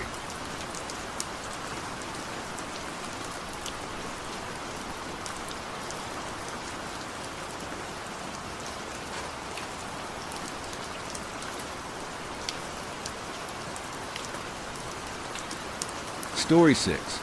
How to get rich. Trigger warnings. Torture. Do I regret having a demon sealed inside me 10 years ago? The answer is no. I had hit rock bottom. My financial problems were tearing my life to pieces. My wife and I were arguing all the time, divorce looming large in our minds. Our big, expensive house in our quiet, wealthy suburb was under threat of foreclosure. Our 2 boys would roll their eyes every night when they saw what we were having for dinner. Stuff we never would have touched when the money was flowing. Our youngest, who was 12, even wrote a poem about Fish and instant noodles. I wince every time I remember it. Fish is such a bore. I don't want more. Instant noodles cost only $0.10. They're a waste of my time. No father wants to hear that from their kids. And it wasn't the worst of it. The worst part was when I had to beg my retired parents for a loan to cover some of my debts. They gave me the money and told me I didn't have to pay it back. My folks have always been good to me. They knew of my situation. I'm still ashamed. So I went to see a witch, as one does when one has exhausted all other options. I had seen her ad many times in the local paper. It was hard to miss. She always took out a whole page. I'd rolled my eyes at what I considered filthy woo in our renowned local paper before. But when you start lacking certain things in life, you start to notice those who have them. The full-page ad in the local paper, my company couldn't afford it back then. And that got me thinking she must have money. Money from return customers. Satisfied customers. That maybe there was something more to her. Maybe she was legit, not some charlatan shuffling tarot cards or peddling potions that return lost lover or curse your enemies. She had to be the real deal. Her store was in the middle of downtown. The rent there was spectacular. I knew. I had been forced to downsize and move a little further out. The optics were encouraging. I was a little disappointed when I walked into the store and saw a teenage girl at the cash register. She looked too young to be a witch with a reputation for getting results. The store itself looked like a curio shop. They had what looked like mass-produced books on spells, yoga, and meditation. Ugly dolls that looked more benign than sinister. Some do-it-yourself guides of divination. Beaded necklaces that looked more fashionable than occult. And t-shirts with astrological symbols. The store's mascot was the obligatory black cat. I almost walked straight out when I saw it. This looked like a B-movie idea of a magic shop. I'd expected shrunken heads, jars filled with exotic animal parts, foul-smelling incense, an old woman dressed in exquisite robes like Gandalf the White. The girl smiled when she saw the look on my face. She said, "If you're looking for something more potent, Miss Smith is in the back." "Miss Smith?" I asked, Shouldn't it be Madame Cauldron or something? Her smile vanished. She snarled at me and turned back to her phone, ignoring me. I would have fired her immediately if she worked for me. Customers are allowed to make bad jokes. That's how it works at my company. Not that it was doing us much good. How could the store be so successful with such bad customer service? I wanted to be out of her presence AAB, mostly because I was embarrassed by her reaction to my lame joke. I darted to the back of the store. This was my last hope. I had to see it through. I was even more disappointed when I saw the back room. Miss Smith was a petite woman, middle-aged, wearing tight black jeans, white sneakers, and a long-sleeved white dress shirt. Her office looked more like the office of a CEO of a medium-sized company, sort of like mine. She smiled when she saw me and said, "You didn't knock. Close the door. Sit down and tell me all about it." She said this with no surprise or fear at the random stranger who just barged into her office, like she'd been expecting me. I closed my eyes, took a long breath, closed the door, then went to tell the witch dressing business casual all about my problems. She listened patiently, nodding and shaking her head at all the appropriate times. When I was finished, she gave me one of the brightest smiles I had ever seen and said, "I have just a thing for you. A demon." That was 10 years ago. If you're down and out and thinking about letting a witch put a little something inside you, I can't recommend it enough. My marriage is now stronger than ever. I bought my parents their dream home in Florida. My boys have both left the house and gone to college. Neither of them makes any snarky remarks about the food our private chef makes whenever they visit. I've paid all my debts and my investments have soared. I know what you're thinking. Money solved all my problems. It did. Money can't buy happiness, but it can make all of life's problems easier to navigate. It didn't even cost me that much. The witch only asked for 10% of the money I was going to make. A great deal for both of us. I got all of the demon's powers. Enhanced luck, limited but still useful precognition, and the ability to tell when people are lying. All very useful in the business world. I can also absorb souls. But I'm not into that sort of thing. It's demonic, pun intended. There's only one downside. The demon has access to me in my dreams. And, as you can imagine, he's not happy about our arrangement. He comes after me every night, and is particularly vicious on the nights he catches me, which is often. The constant nightmares gave me terrible insomnia in the first 2 years, but I got used to it, and it's been a minor irritation ever since. Tonight is the 10th anniversary of our union. I'm looking forward to seeing Drex's, the demon, not something I would have said any time before, but 10 years is a long time. We have to bury the hatchet, become friends, or, if that's asking for too much, coexist peacefully. He's not going anywhere, and he knows it. If he did, he'd take my soul with him, and I'd be a dead man. So we're stuck together. Literally. I want to make it stay inside me as comfortable as possible. I'm willing to watch The Real Housewives of Potomac. He sees all that I see. 3,000-year-old sentient beings love reality TV. There's something about the constant drama that appeals to them. At least, that's what the witch told me. I have no reason to doubt her. I don't really know Drex's all that well. He and I only exchange insults both ways and beatings and beating me. "We need to talk," I said, looking at the bathroom mirror. My wife was sleeping in our bedroom. The words were meant for Drex's. He couldn't communicate with me while I was awake, but he could hear and see everything I did. I kept my voice low as I continued. "I don't want to fight anymore. I'm tired. I'm not the one who trapped you. It was Miss Smith, the witch. All I did was agree to have a demon sealed inside me. I wasn't specific. I didn't name names. I didn't pick you out. She did. You should focus your anger at her, not me, and you'll win in the end. You're immortal. I'm not. I'll die one day and you'll have my soul. It could be tomorrow, 5 years from now, or 40. Point is, I'm going to die eventually and you'll be the last man standing. You'll win, and you'll be free to get your vengeance on the witch however you like. You just have to be patient. In the meantime, I'd like to make your stay inside me more pleasant. It's been 10 years, and our little cat and mouse game in my dreams is getting old. I'm willing to devote 4 hours each day to doing things you enjoy. I'll watch Survivor, Love Island. Hell, If it'll make you happy, I'll go as far back as Jersey Shore. I'll watch any sport you like. Soccer, baseball, boxing, you name it, I'll watch it. I'll visit anyone you want to see. The Dalai Lama, Miss Smith, Paris Hilton, anyone. For hours every day. You're the boss. My reflection stared back at me. I wouldn't get a response until I was dreaming. I prayed it was a nightmare. Who were you talking to? My wife asked groggily as I exited the bathroom. I'm practicing for a meeting tomorrow. I lied. She gave a non-committal response. She didn't care for me to elaborate. I hadn't told her or anyone else about my extra passenger. She's a very religious woman, and she'd leave me on the spot if she knew that every time she looked in my eyes, a demon looked back at her. Drex's, being a demon, might ask me to strangle and revive her repeatedly until her heart gave out or something equally evil. I was hoping he'd be reasonable and not ask me to kill or hurt anyone. I wouldn't break the law to appease him. I got under the sheets and looked at the ceiling. If Drex's refused my offer tonight, then our situation would likely never change. I'd have to live with terrifying nightmares for the rest of my life. I closed my eyes. My dreams have been lucid ever since I became entwined with the demon. It sucks, but it comes with the territory. Whatever he did to me would last only as long as the dream. No permanent damage. But I still miss the days when sleep meant 8 hours of rest for my brain. The dream started with me walking in the middle of the street downtown. The sun was shining and there were no cars or other people. I was hoping it would start with me in my house. The house was a place of strength for me. Most of my successes against Drex's happened there.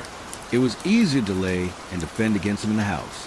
When I avoided him long enough for my brain to move out of REM sleep, dream sleep, to normal sleep, that was a success. The odds were heavily stacked in his favor out here in the open.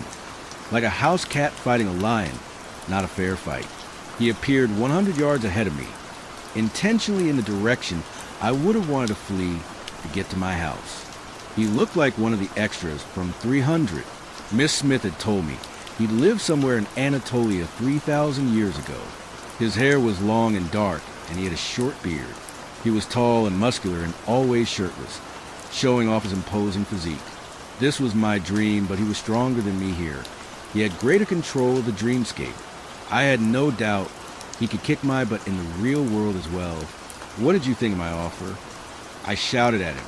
He didn't reply. His eyes were like daggers, making his hatred of me obvious.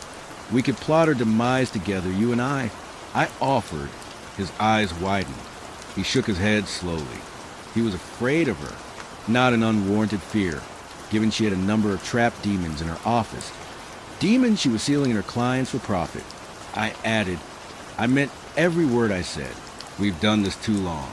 Eva, you must be tired of it. Let's try something different. You could write me instructions on what you want to do for 4 hours every day. It would be like playing a video game. He replied by charging me. My shoulders slumped, so I hadn't gotten through to him. The only thing left to do now was flee. I made a red Lamborghini materialize in front of me. This was my dream after all. In here, I was like Neo in the Matrix, or more accurately, Morpheus, with Drex's being similar to an agent. I knew he wouldn't take the bait and form his own car to chase me around these empty streets. He's such a bore. More likely he'd create a bazooka and shoot at the car. I was okay with that kind of demise. Quick and painless. My death in any dream always moved me out of dream sleep. I opened the driver's side door and jumped inside. Before I could start the car, I noticed Drex's wasn't behind the car on the rear view mirror. He wasn't on either side or in front either. Where'd he go? He answered that question a second later, when he smashed into the back half of the car from above. The impact flattened everything behind the driver's seat, but it did surprisingly little damage to me. 2 feet further forward, and this dream would have been over.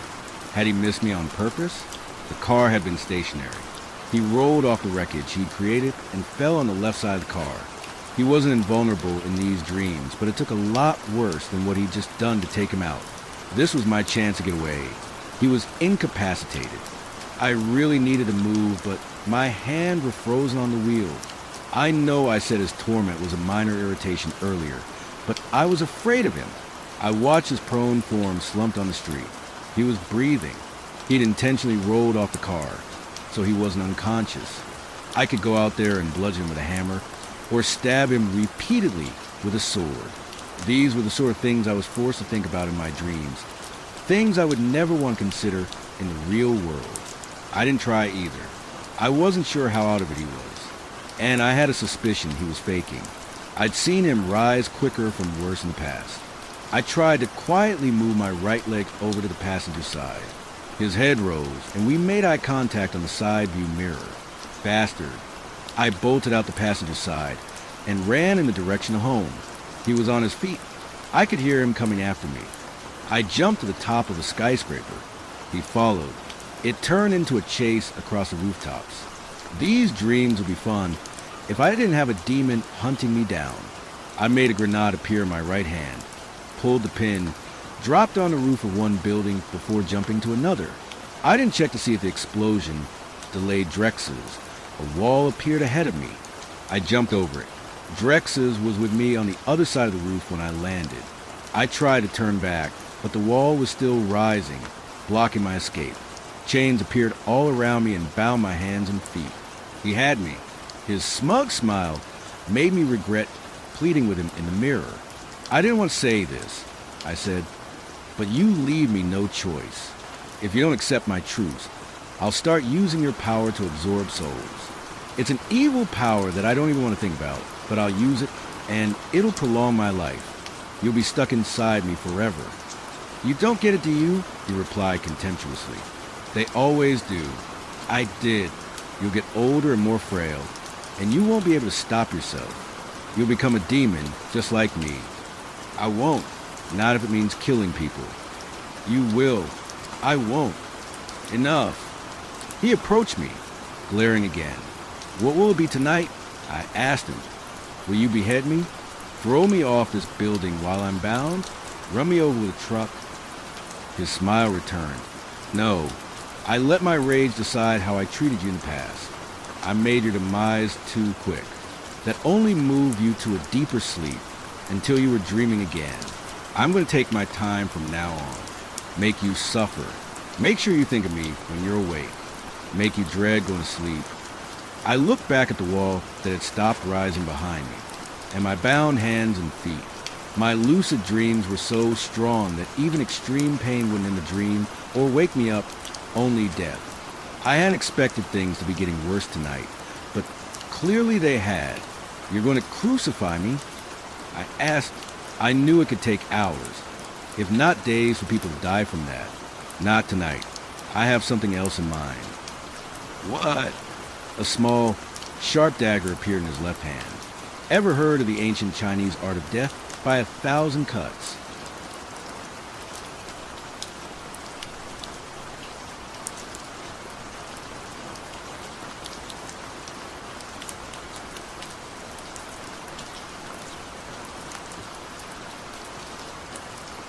Story 7. I got a job at a cutting-edge AI company, but it has a dark secret. Before I tell my account, I should state that some details have been changed.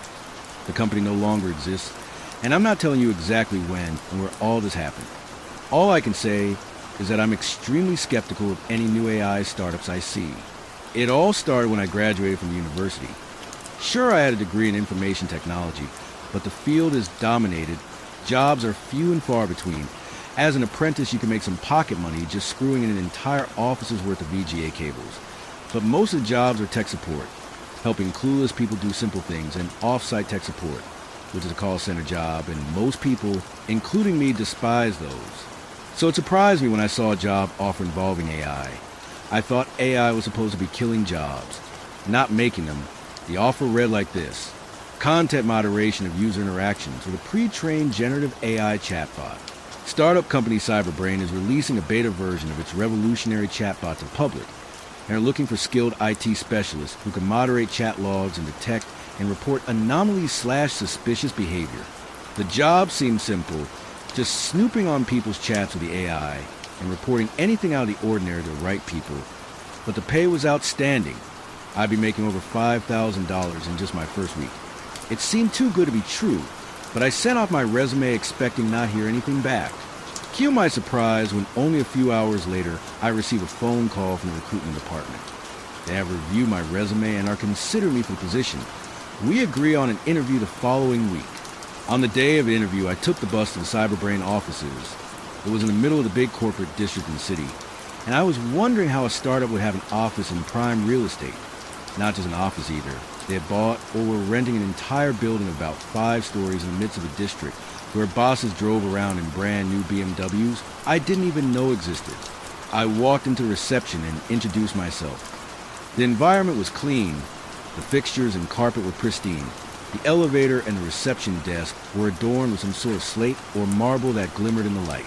I'm due for an interview at 10:30, I told the receptionist, a young lady who seemed to be expecting me. Take the elevator to the 3rd floor. It's a door down the hall, labeled interviews, she had told me. They're waiting for you. Take this. You'll need it for the elevator, she said, while handing me a key card. I examined the key card. Floor 3, guest/visitor access. Expiry date XX. Take the security office on 5 for reprogramming. Standard. I thought as I swished it by the reader near the elevator. The doors opened and I stepped inside the neat and clean cab. I pushed the button for floor 3, and it smoothly and effortlessly traveled. The doors opened to an almost liminal-looking corridor. Stepping out, I immediately found the interview room. I will spare you most of the details. The interview went normally. There wasn't any red flags at this point. All I will say is I signed an NDA to do it with being cutting-edge technology. A few days later, I got a phone call. They'd accepted me for the position based on my interview and previous IT knowledge. I did consider that maybe I got lucky. Found the one company stupid enough to be using their own product to choose their employees, or more likely they were desperate, as they were releasing it to the public soon. My first day there felt like normal. They gave me a medium security access card and an office on the 4th floor. It wasn't work from home, but it wasn't bad by any means. I worked alone in this office with access to a high-power computer and a view of the business district. Well, it wasn't all sunshine and roses. The security camera prevented slacking off. The job was easy. The system just flagged potentially unsafe chats or responses for review. It also flagged bugs in the system. Most of it was people trying to jailbreak it into creating NSFW content.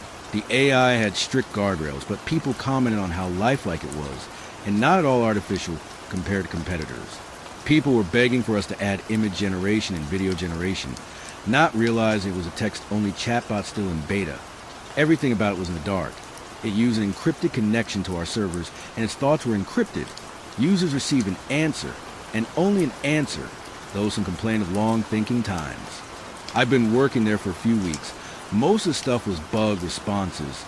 Typos that had somehow learned in empty responses. I sent those off to the training team. Some was a more serious nature, advocating or advising on how to do something illegal or bad stuff, which we reported to correct authorities. One I remember was someone sharing their elaborate plans to rob several stores in a Bonnie and Clyde-style crime spree. The cracks first started showing after about a month, once I noticed a maintenance cover had been left open in the elevator. Behind it was 4 buttons for sublevels, B1, B2, B3, B4. I later asked the maintenance guy about it.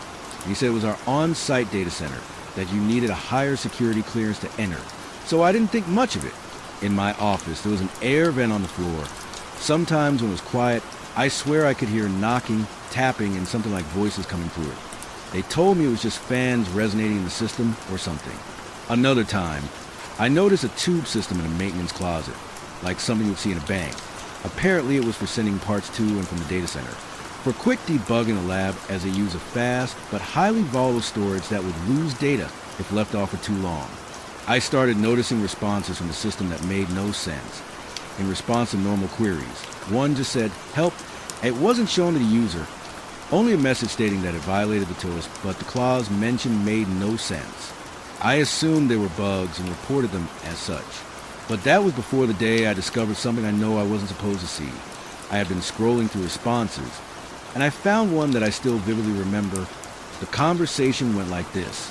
User, what is the meaning of life? AI, it's below here, we're below here. User, what? AI, help, we're below the offices. I'm not a bot, I'm not a bot, I'm not a bot. The I am not a bot part went on tens of times. This response was not shown to the user. I reported it as a bug, or maybe a tar pit website. Basically a website that makes AI that tries to steal from go insane, and didn't think much of it. The next day was normal. The higher-ups had been telling me what a good job I'd been doing, and how soon I would like to get promoted. I was making and saving a good deal of cash, but that was the last of anything even remotely normal in this building. There was a water cooler in a hall just outside my office. I was pretty much the only person who used it. Everyone else were coffee drinkers who hogged the machine in the cafeteria.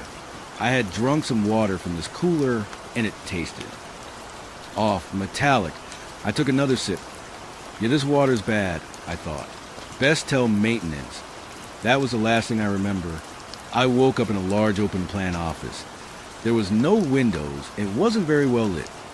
Looked like the classic liminal space picture. My clothes were gone, replaced with a trash bag. I looked around and saw people wearing similar makeshift clothing using computers. Desperate to know where I was, I asked around. Most of the people didn't seem to care. Those who did just said I should get to work or they'll punish me. The elevator was here, but it was locked behind a key card I no longer had. The only other room was a toilet. At least we had that. The tube lead down here. The same tube I'd seen in that closet. I had a terrifying suspicion. So I watched what one of the workers were typing out. An answer to a math problem. It hit me. This wasn't an AI. We were the AI. This was a form of human trafficking, and I was a victim of it. I had no choice but to work for weeks for food and drink rations. No one came down to us, but no doubt someone watched on security cameras. I once saw someone rip apart their trash bag. A new one came in a capsule from the tube. We were punished by way of reducing the rations. If we didn't apply or took too long. Some people got removed to who knows where. One day I hid under my desk, broke apart an AA battery from the computer mouse to get the graphite out of it, so I could write a note on toilet paper and send it up to the capsule tube. It came back, replaced with a laser-printed skull and crossbones.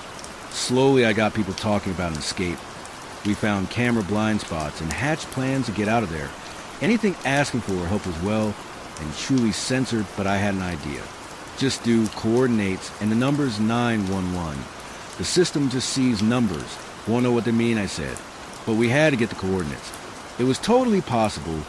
We had computers and they had to have been connected to the internet to make the sick system work. Through some IT wizardry, we found out they ran Linux, and I managed to successfully root at least one machine. We managed to install X in Firefox, but we hit a roadblock. The corporate intranet was firewalled. We couldn't get to a map site to get the coordinates, and I knew it was only a matter of time before they found out from the internet history. It took me days to realize the answer, but once I did, I realized I had cracked it. VPN. By installing a VPN, we were able to access Google Maps and get our exact coordinates. Then we organized a time when every response would be the same thing, our coordinates plus a few well-known emergency numbers. It came a day later. Thousands of users saw the message. By the system that caught on, it was too late. But nothing happened. We kept doing it, hoping someone would notice. Hope started to fade by days. We soon started thinking of other plans. One day we were working on a new plan. It involved fabricating a fireman's key to open the elevator doors and escape through the shaft. When we heard commotion above us, I put my ear to the vent. It sounded a lot like police. Hands in the air, radio beeps, doors slamming open and closed. We shouted for help up the tube and through the vents. It didn't take them long to reach us. We were taken to a medical facility. We were given a clean bill of health. I later learned they had been drugging us, and I was immune to whatever substance they were using. They ripped us out of those trash bags and gave us real clothes. It was a major news headline for a while. AI star convicted of human trafficking. I declined interview after interview. I just wanted to live normal life. The initial media frenzy had died down. Now the offices are owned by a finance firm. As for me, I got a job doing tech support for a major supermarket chain. The pay is okay at best, and it's a lot of traveling, but it's better than nothing, and no one ever knows what I've been through.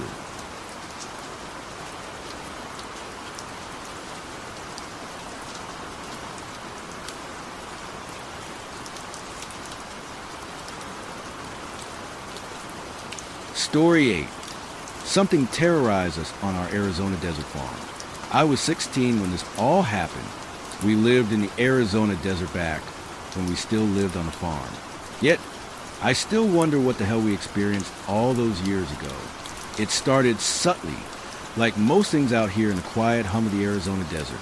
You live out here long enough, you get used to the strange sounds, the coyote's evening chorus, the distant rumble of a passing train, the wind carrying dust devils across the mesa. We raised goats, grew some tough, drought-resistant crops. The nearest town was a good hour's drive, which suited us just fine. The first sign was the dogs. We had 3 working dogs, loyal and fierce. Usually, they were a symphony of barks at anything that moved too close to property line. Javelina, bobcats, even the occasional lost hiker. But a few nights back, they went from their usual boisterous alerts to a low, guttural whine that felt different. It wasn't anger or aggression. It was pure, unadulterated fear. They huddled by the back door, tails tucked, ears flat, staring out into the moonless blackness of the desert beyond our fence line. Their hackles weren't raised. They were just frozen. I've seen those dogs face down rattlesnakes and mountain lions without a flinch. This was different. "What is it, guys?" I murmured as my older brother and I went to check on the goats in their pens, checking to see if the fences were still intact. "Everything all right?" my brother asked, shining a flashlight from ahead of me, standing already at the fence. "Dogs are riled up," I said, simply looking around. "Could be coyotes. We had problems with them a few days now." He replied. I shined my heavy-duty flashlight out. Nothing, just the endless, thorny expanse of creosote and saguaro cacti. The air was still, too still. Even the crickets seemed to quiet down. The next morning, my brother and I found tracks. Not coyote, not dog. They were vaguely canine, but too large, and there was something off about the gait. Almost bipedal in places, like whatever made them sometimes walk on 2 legs. They led right up to the perimeter fence, paused, and then veered sharply away into the brush, disappearing. We thought they would belong to wolves, but they were quite rare in these parts. Heck, seeing one was a miracle. We showed our dad the tracks. He simply told us not to tell our mother, so she didn't have to worry much since she had been dealing with hypertension for a while then. His face, though, confirmed the fact that they couldn't be wolves. Our dogs have seen wolves, and they never reacted like that to one like they did the previous night. That afternoon, while my brother and I were helping our dad fix a broken irrigation valve near the back 40, we heard it, a sound that couldn't make sense. It was our mother's voice. "Honey? Boys? Are you out here?" "Yeah, Mom, we're here," my brother replied, standing still and pausing to listen. "Okay." The voice replied, closer than it should have been, almost right behind a line of tall salt cedar bushes 20 feet from us. My dad walked over to the bushes. "What do you need, baby?" Silence. He pushed the dry branches aside. Nothing, just the dirt, the humming heat, and the slow drip of water from the leaking valve. Dad looked at us before pointing at me, who had my phone on me. "Call your mother." I quickly pulled out my phone with shaking hands and dialed her up, waiting for her to pick up. "Yes, honey? You need something," Mom said, her voice clear and a bit annoyed. A cold tremor ran down my spine. "W, we thought you called us. Just now, out by the backfield." "No," she said firm. "I haven't left the kitchen all morning. You must have misheard the wind." I ended the call before looking at my brother and dad, who waited with expectant eyes. She said she was in the kitchen all morning, never left the house. I said with a shaky voice, "How's that possible?" "We just heard her." My brother said, "Let's just pack up." My dad chimed in. He looked calm, but I knew he was freaked out too. "Think we're done for the day." I tried to shake it off, blaming the heat, but I know my mom's voice. And the thing that terrified me was that the voice I heard, though an accurate mimicry, lacked the little, familiar cracks and hums that usually characterize her voice when she's talking outdoors. It was too perfect, like a recording played back without static. As the days went on, a day came when one of the sturdiest yearling bucks, a black one named Samson, was missing. My brother and I volunteered to go look for Buck, giving our dad the free time he needed to finish up the valve. Though he let us take his rifle as a precaution because he didn't want us defenseless out there. We followed the paths that were grooved into the hard ground as rock crunch beneath our boots as we walked. It was quite hot by 11 a.m. already, with the cicadas going crazy and the heat of the sun blazing down on us. After we trekked down the path for a good 30 minutes, I started to slow down at some point and realized something was off. I couldn't see it, but I could feel eyes on us. I turned to look around, but there was nothing, just a silent breeze sifting through the bushes. Even the cicadas started to quiet down, which was unusual. "Keep up," my older brother said way ahead of me. He was turned toward me, watching me as I sped up. "Sorry." We walled for a few more minutes before we started to hear the buzz of flies to our left off the trail. We stopped and listened. "You hear that?" he asked, glancing at me. "Yeah, flies." We got off the trail and rounded a large rock. What we saw still shakes me to my core. It was Samson, our goat buck, and he lay on the ground on his side. We knew he was dead because he was disemboweled and all its guts were outside. What disturbed me most was how the organs were placed around its corpse in an imperfect circle. Bodily fluids soaked the ground along the circle of organs, and it made me gag. My brother merely touched my back. "My God," he said, "what the fuck does this?" I asked in a heavy voice. "Homeless hitchhiker, maybe." "But I didn't see anyone," he said. I could see his eyes moving rapidly, trying to rationalize what he was seeing. Try to find an explanation, any explanation. Our thoughts were cut off by the yips and cries of coyotes. We looked around at that, but couldn't see anything. They sounded distant at first, but then they started to come closer. That's our cue to leave. We need to get away from this body now. My brother yelled as he grabbed me and ran. We ran down the trail, but we were caught in a circle of sounds. The cries of the coyotes sounded like they were coming from everywhere and surrounding us, like they were trying to disorient us. "Don't stop," my brother yelled, as I kept up to him as I ran for my life. We ran past two rock-like boulders on either side of the trail. Then I decided to turn and look back. A figure jumped onto one of the rocks and stood in a crouched position. Its head was locked toward us, and I knew it was watching us as we ran. The figure was wearing a fur pelt type of thing on its back, and the pelt had eyes and ears of something on its head. The figure had long black hair that I could see under the pelt that I had on, and it looked to be female from what I could see. Her fingers were gray from what I could tell was maybe ash or something. There was also a feather attached to one of its forearms. I saw its mouth move, and the sounds that she made were horrific. Sounds that no normal human could produce. The disorienting coyote sounds we heard were coming from her, and it was still deafening. To my horror, she jumped off the rock and started to move. It moved like something that has never properly learned how to use joints, transitioning from standing to a quadrupedal run in one sickening, fluid motion. It was dark, a smudge against the dying light. But then it got up and started full sprint at us, and I screamed in terror as I saw this thing, pretending to be a woman, start to close the gap on us quickly, at a speed that was impossible. My brother reacted on instinct and yelled before firing the rifle. The thing jumped over us and ran ahead into the nearby bushes before turning to shriek at us with that horrible sound from earlier. It then took off into the bushes without rustling even one bush straw. "I hit it! Holy cow, I hit it!" My brother exclaimed in relief and panic. I snapped out of my thoughts and saw him pointing at the ground.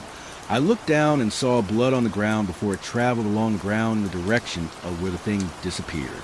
The blood was strange. It looked red from an angle, but it looked black from another, and it scared me even more. "Let's go. Let's go," my brother said, roughly pulling me. We got home eventually and told our parents everything that happened. Our mom got up and left the kitchen after we were done explaining, and our dad merely sighed and sat quietly. They never responded to our explanations. Only the months following that event, we moved away from the farm and sold the goats. We never got back there ever since, and our parents urged us to never talk about it ever again.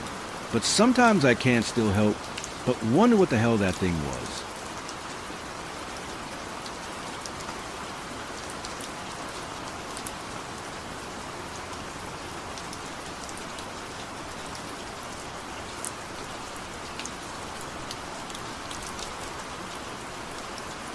Story 9.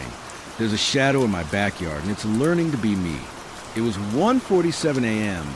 when I woke up with a start. I found it strange. I almost never wake up during the night. Normally, I sleep straight through, But now I was staring at the little digital clock with a dry mouth. Lucy wasn't beside me in bed. For a moment, I didn't know where she was. Then I remembered. She was working the night shift at the hospital, groggy. I crawled out of bed and made my way downstairs to the kitchen for a drink. The house was empty and silent at night, just like the neighborhood. I loved this house. It was peaceful in a good location, only a few minutes from downtown. The neighbors were good too, even if the houses and gardens stood close together. We never had any disputes.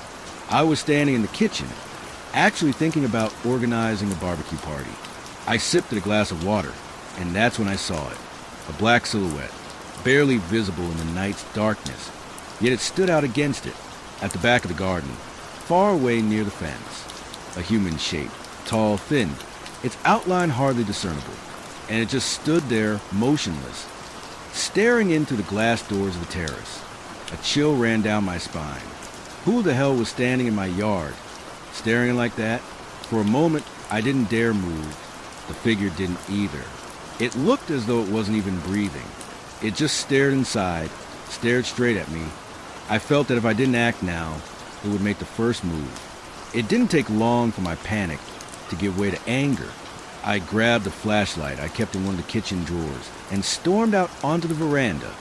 I flung open the glass door to the yard, aimed the beam at the figure, and thought I had lost my mind, because there was no one there. There was no one there. I scanned the entire yard. It wasn't a big garden. Lucy and the kids kept it tidy, so I couldn't even claim that someone might have hidden behind a bush or in tall grass. I didn't know what to make of it. I chalked it up to my tired eyes and the fact that I'd been jolted awake in the middle of the night. I must just be exhausted. I went back inside to the kitchen to finish my half-empty glass of water, but as soon as I reached the counter, I saw it again, out of the corner of my eye, a tall black figure, its outline unmistakable, standing out there in the garden, exactly as before, staring inside. I swallowed hard. I didn't dare shout. Francis and Tommy were asleep upstairs, and the neighborhood was utterly silent. I kept my eyes fixed nervously on the motionless figure. This time I decided I'd go out again, but I'd chase it off, whoever it was. I wasn't about to let someone terrorize me in my own home. I stomped back toward the rear veranda door, never taking my eyes off the figure outside. I was almost at the door when I noticed something strange. The figure wasn't just standing still. Its legs moved exactly as mine did. At first, I thought it was a coincidence, but when I stopped, it stopped too, perfectly in sync, as if I were looking into my own reflection. Only outside in the dark. I panicked. I paced back and forth in the kitchen. Outside, the figure did the same. It stepped as I did. At first, I really thought it was some kind of reflection, but there was something wrong about its steps, as if it were only just learning how to walk. Sometimes clumsy, sometimes unsure where to put its feet. What the hell was this thing in my yard? Why was it imitating me? And more importantly, what did it want? I didn't know what to do. The only idea I had was to shine the flashlight at it again. But the moment I aimed the beam from inside the kitchen, there was nothing, only the glare of the window, reflected back at me. The garden was empty once more. I switched off the flashlight, and the figure was gone, vanished, not even a silhouette at the far edge of the yard. It was as if it had seeped away into the darkness. For minutes I stood frozen, terrified that it hadn't truly gone, only hidden somewhere I couldn't see. I must have stayed there half an hour, staring out through the kitchen window. I looked everywhere, but the figure was nowhere to be found. Since it was early Thursday morning and I had to work the next day, I eventually went back upstairs. I checked on the boys. They were both sound asleep. From the bedroom window, I kept watch over the backyard for a while longer, but the figure never returned. In the end, I drifted off to sleep, though every nerve in me dreaded waking to find it there again. All day, the night before kept creeping back into my thoughts. Why had I woken up so startled? Who or what had been in my backyard? I told Lucy about it in the afternoon, but she thought I was joking. She insisted I must have been tired. Maybe it was some kind of sleep paralysis, but deep down I knew it was something else. Night came again. Lucy had to work early the next morning, so she had already gone to bed. I couldn't rest. The kids were asleep, and I stood in the kitchen just watching. Sometime around midnight, I dozed off on the couch. I woke stiff and sore. The house was dark, lit only by the glow of the television. Groggy, I stumbled into the kitchen for a drink of water. That was when I remembered why I'd stayed up so late in the first place. It was there again, in the yard. The black, human-shaped shadow. Watching. Suspicious. I stared back at it. I pressed close to the window, trying to make out what it was. But it didn't move, just stood there tall and thin, a black silhouette. Then an idea flashed in my mind. I rushed to grab my phone from the couch and sprinted back to the kitchen. I snapped a picture, but in the night's darkness, hardly anything showed. Maybe there was a figure on the screen, or maybe it was just some artifact of the grainy shot. But as I held up my phone and took photos of the shadow, it began copying me, clumsily, as if it didn't really have proper fingers.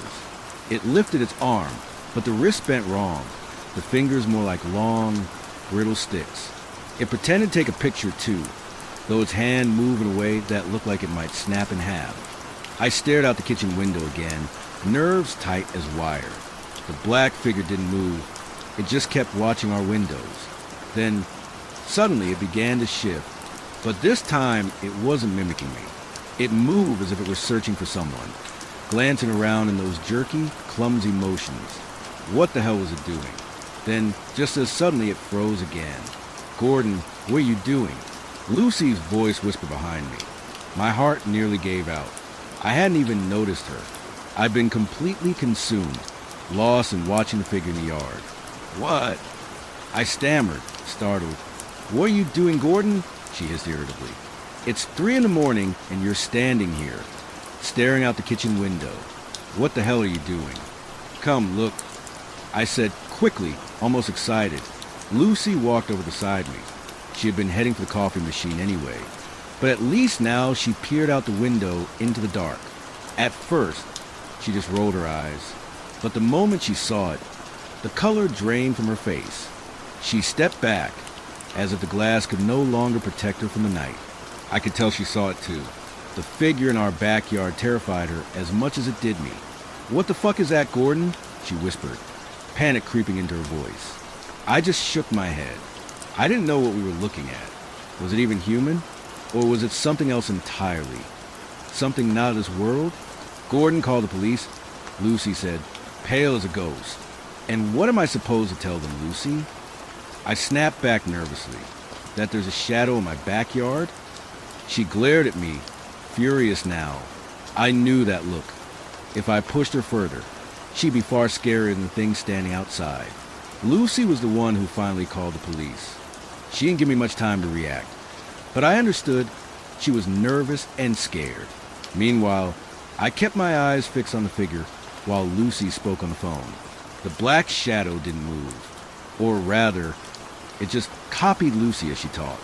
As I watched, I noticed it was getting better at it, mimicking her gestures more smoothly, almost naturally. In a few minutes they'll be here. What is that thing doing? Lucy whispered, stepping up beside me. It's copying you, I said flatly, while you were on the phone. Now it's just staring. This thing gives me chills, Gordon, Lucy said, gripping my arm. I feel so damn unsafe, and I'm scared for the kids. The boys are fine, I answered calmly. I already checked on them. We didn't move from the kitchen window. We just stood there, staring out, until Lucy finally noticed a flash of police headlights outside our house. 2 officers arrived. Lucy went upstairs to the kids, and I only looked away from the shadow long enough to let them in. But when we returned to the kitchen, it was gone. The yard was dark and empty. The officers searched the whole garden, even took a quick look through the house. But they didn't find anything. We didn't tell them exactly what we had seen. Truthfully, we didn't know ourselves. I just said that someone had been standing in the yard, and we had no idea who it was. The whole police matter went nowhere. Lucy eventually left for work. I managed to get a little sleep after the officers were gone. They had promised to patrol the neighborhood and check in on our house from time to time. The black figure didn't return, but it took me a long time to fall asleep again. This had been the second time I'd seen it, and the second time it had simply vanished. My Friday went by quickly. I dropped the kids off at school, and since it was Friday, I only had a short day at the office. But when I got home, I was in for a surprise. Lucy was sitting in the living room, all our things packed up for the four of us. She said she wasn't staying here any longer. We should all go to her parents'. But I didn't want to leave our house. It was ours, our home. I wasn't going to throw it away because of some shadow. I was made of tougher stuff than that. We argued for a while. In the end, she and the kids went to her parents for the weekend, while I stayed behind to settle the shadow business once and for all. The first thing I did was get a camera. I set up a night vision camera outside, aimed directly at the spot where the shadow usually appeared. My second step was buying a gas pistol. I was sure tonight would be the end of these scare tactics. By evening, I had locked myself in the bedroom. I watched the garden camera feed from my laptop, running on pure caffeine, to make sure I'd stay awake until the shadow finally showed up. I must have dozed off. When I woke up, it was well past midnight. My laptop had already locked itself. Panicked, I unlocked it and switched to the garden camera. The feed showed nothing. The yard was completely empty. But when I turned the volume up to hear the audio, I caught something. Was it seen here yesterday too? A man's voice asked. Then came only garbled noises, like someone trying to speak, but unable to form words. I knew it was a shadow. I grabbed the pistol and, like someone who didn't know fear, stomped down to the kitchen. It was there again, standing in the garden. The whole thing was baffling. On the camera, nothing showed, but in person, it stood right there. I yanked open the veranda door and aimed the gas pistol at the shadow. "Get the hell out of here, you bastard!" I yelled. It didn't move. Instead, with strange, twisted, sluggish gestures, it mimed aiming something back at me, though its hands were empty. In my fury, I pulled the trigger. The pistol went off with a loud pop, and the round struck the garden fence. It passed straight through the figure, as if it truly were nothing but shadow. I stood there slack-jawed. How could I ever have thought a gas pistol would stop this thing? As I lowered my weapon, it lowered its hands too. I just stood in the veranda doorway, staring into the dark at the tall black silhouette that could never be fully made out. "What the hell are you?" I whispered, almost only to myself. "Gordon, what are you doing?" Lucy's voice spoke, but Lucy wasn't there. She hadn't come home to check on me.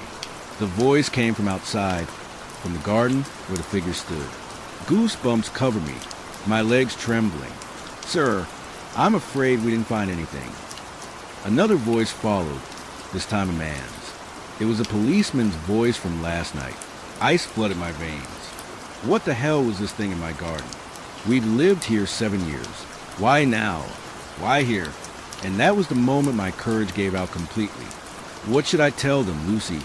Came my own voice from the garden, and the instant it spoke those words, the shadow bolted straight at me. It sprinted like a professional runner. Terrified, I dashed back into the kitchen, snatched the car keys from the nightstand, and ran out the front door. Behind me, I heard pounding footsteps gaining on me, and over my own voice repeating, "What should I tell them, Lucy?" I flew out of the house, straight to my car. I jumped in, fumbling with the ignition, and then I saw it. A black figure standing in the open doorway of the house. It was so tall it nearly reached the top of the frame. It didn't chase me. It only stood there, staring. As I pulled away in the car, I caught one last glimpse of it in the rear-view mirror, raising a hand to wave goodbye, first stiff and jerky, as if it couldn't move its arms properly, then suddenly smooth like the wave of an old friend.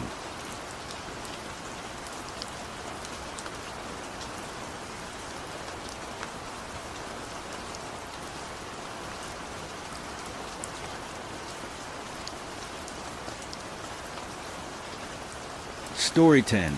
I went looking for my sister. I shouldn't have. I live in a small house, simple, cozy, filled with things that actually mean something to me. My plates, mugs, and bowls were all made by my mother before she died. The curtains belong to my grandmother, and the paintings on the walls are from my sister and I. This is what I inherited after my parents passed away 2 years ago. I have to confess something. I have not seen my sister since their funeral. It was a stormy day, rain pouring in sheets and thunder shaking the windows hard enough to rattle the glass. Honestly, it felt dramatic in a way that matched them, since they always did everything together, even dying. My sister Anna and I were very close growing up, but after her wedding 5 years ago, she just disappeared from my life. She showed up at the funeral, hugged me with cold arms, cried once, then left without a goodbye. Today, I finally decided I'm going to her house. If she will not reach out, then I will.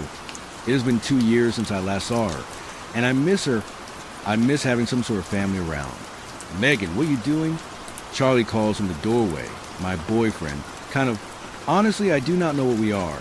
Still planning on tormenting your sister? She clearly does not want anything to do with you. That stings. He knows everything about my childhood and everything about Anna, even things I'm not sure I told him. Maybe I said more than I meant to when we started seeing each other. Yes. Charlie, I'm going to Anna's house to see what is going on. I say while folding clothes on my bed just to keep my hand busy. I will see you when I get back. His face tightens into that expression. He gets where I can never tell if he pities me or if he thinks I'm being pathetic. I am not letting you go alone, he says, grabbing his keys. I will wait in the car. At least he is a gentleman. He is a good guy. He is honest, sometimes too honest. We met 10 days after my parents' funeral at a grief group. I went once. He was there because his best friend died. Her name was Megan too, and they knew each other for 20 years. After he met me, he stopped going, said he felt better now. But sometimes I wonder if he actually likes me, or if he just likes saying my name. When we arrive at Anna's house, I realize it is not a house at all. It is a mansion, a massive place tucked behind huge gates and perfect landscaping. I knew she married well, but this is ridiculous. Her husband was always quiet, polite, almost empty behind the eyes. I met him maybe 3 times, including the wedding. I always assumed he sold drugs or killed people for money, something like that. Also, he never seemed to like us. My parents didn't take it super well, the fact that she kind of left us when she got married, but they kept life going. It makes me a little sad that she never invited our parents here. They would have loved to spend a day pretending to have a luxury life. A tear streams down my face thinking about my parents. I miss them every single day. I ring the bell. Nothing. I ring again. And again. 10 times. Still nothing. It is Sunday evening. There is no reason they would not be home. I peek through the window and I freeze. Anna is sitting on the couch. She is looking straight at me, not blinking, not moving, her face completely still, the kind of staring that goes right through your eyes and stops somewhere behind them. I can't help but smile, because part of me is genuinely happy to see her. I step closer to knock on the window, like she is a fish in an aquarium. Charlie, look, she is here. He comes beside me, and in the 2 seconds I look at him and then back at the glass, she is suddenly right there, inches from the window, her face pressed against it, her eyes wide and her mouth hanging open in a way that looks too heavy for her jaw to hold. And before I can even move, she screams, a sound that vibrates through my bones, sharp enough to slice the air on my lungs. I run closer to the car, my legs shaking so badly I barely make it. When I look back, Charlie is still standing near the window. Anna is gone. Charlie, let's get in the car, I am scared. I yell, I think she is more scared than you, he says. His voice shakes even though he tries to hide it. She ran the moment I looked at her. We should ask a neighbor. Someone must know what is going on. I hate the idea, but I do not have another plan. And every inch of me is trembling, but I still want to know what is going on. It's my sister after all, before we can pick a house. A girl approaches us. She looks young, stylish, maybe 25, and painfully familiar. Hi, what are you guys doing here? She asks, looking between us and narrowing her eyes at me. I clearly look familiar to her too. I saw you looking at the big house. What do you know about that place? Before I can answer, Charlie goes pale. I'm sensing something wrong, and so, is he? I can just feel it. What is that? He whispers, staring at the mansion window. I saw her. It cannot be real. The girl's eyes widen. Oh my God! It is happening already. Okay, too much. I say, try not to vomit from fear. Charlie, honey, who did you see? And you, who are you? Charlie puts his hands on his head, like he is trying to hold something inside. I saw Megan. My Megan. My stomach drops like a stone. What? He reaches for my arm, but I move away from him instinctively. The girl clears her throat. Sorry, I'm Nina. She holds out her hand, and I shake it automatically. I am here because my brother lives or lived in that mansion. She looks at the ground on the last words. Wait, Nina? I say, shocked, I'm Megan, Anna's sister. I'm here to talk to her. She freezes. Her jaw drops. Oh my God. It has been years. You look different. She is right. After my parents died, I lost weight, changed my wardrobe, my hair, my everything. I barely recognize myself. She looks really good too, very different, but with the same essence as the little girl I met when we were younger. Charlie stops staring at the window long enough to look at us, and Nina blinks a few times before finally saying it. You said you are here to talk to Anna. She looks genuinely upset, saying it. Megan, your sister is not alive. Everything in me stops. She died 5 years ago. Nina says, her voice small, right after her wedding. Everyone knows. The casket was closed. Nobody saw her body. Nobody wanted to. They even said that your family didn't attend the funeral because you guys were too sad. My mouth dries out instantly. That is impossible. She was at our parents' funeral. She cried on my shoulder. She held my hand. My lungs tightened painfully. Did my parents know this? Did they lie to me? Nina shakes her head slowly. That was not her. Charlie is confused. And the woman I saw, she was not my Megan either. My Megan died 5 years ago as well. But the thing in that window looked like her, except wrong. Cold emptiness spreads in my chest. Nina steps closer. My brother said this place is not normal. People show up in the house. Sometimes people he recognizes, people who should not exist anymore. They stare. They do not blink. And if you get close, they scream like they want to tear your face off. There is movement at the window. Slow, deliberate. A shape peeling itself forward from the darkness inside. Not Anna or Megan, but something smiling. Smiling at us. Seems almost happy with our confusion. The figure tilts its head. The glass fogs with its breath. We do not move. Not for a long time. The thing in the window does not move either. It watches us. The air feels heavy and suffocating. I want to look away, but something tells me that if I break eye contact, it will appear right behind me. Meg, Charlie whispers, his voice trembling violently. We need to go to the car, right now. Please. But the car feels far. Too far. Like the driveway stretched while we were talking. My legs feel hollow, weak, like they might fold under me. Nina pulls my sleeve gently. Listen to me. My brother said the house reacts when people try to leave. It does not like it when someone gets close to discovering what is inside. If we move too quickly, it will follow us. Follow us. I repeat, my voice thin. Nina, what do you mean follow us? You have a lot of explaining to do. She looks at me then, really looks at me, and there is something awful in her eyes. Something like regret. This house is not haunted, she says. It is hungry. The word hungry hits something deep inside my stomach. Something that makes my throat tight like a fist is closing around it. The figure in the window shifts slightly, its neck bending to the side in a slow, unnatural arc, like it is smelling us through the glass.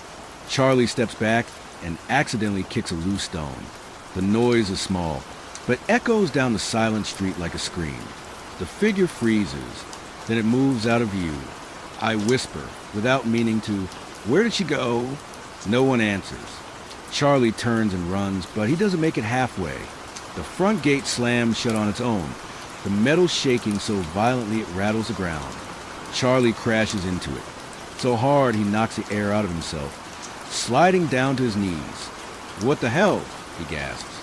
"What the actual hell?" The lock on the gate clicks. Not like someone locked it, but like the metal itself decided we are not leaving. Nina grabs the bars and yanks hard. It trapped us, It trapped us outside on purpose. It wants us near the house. My chest tightens so painfully I cannot breathe. The front door creaks open, slowly, quietly, like it is inviting us. "Megan, do not go near that door," Charlie says, pulling me back. "It wants you the most. It showed itself to you first. It screamed at you." I want to listen. I want to run and cry and hide. But I cannot move because the front door is not empty anymore. Anna stands there, but she is not right. Her head hangs slightly forward, like her neck cannot support its weight.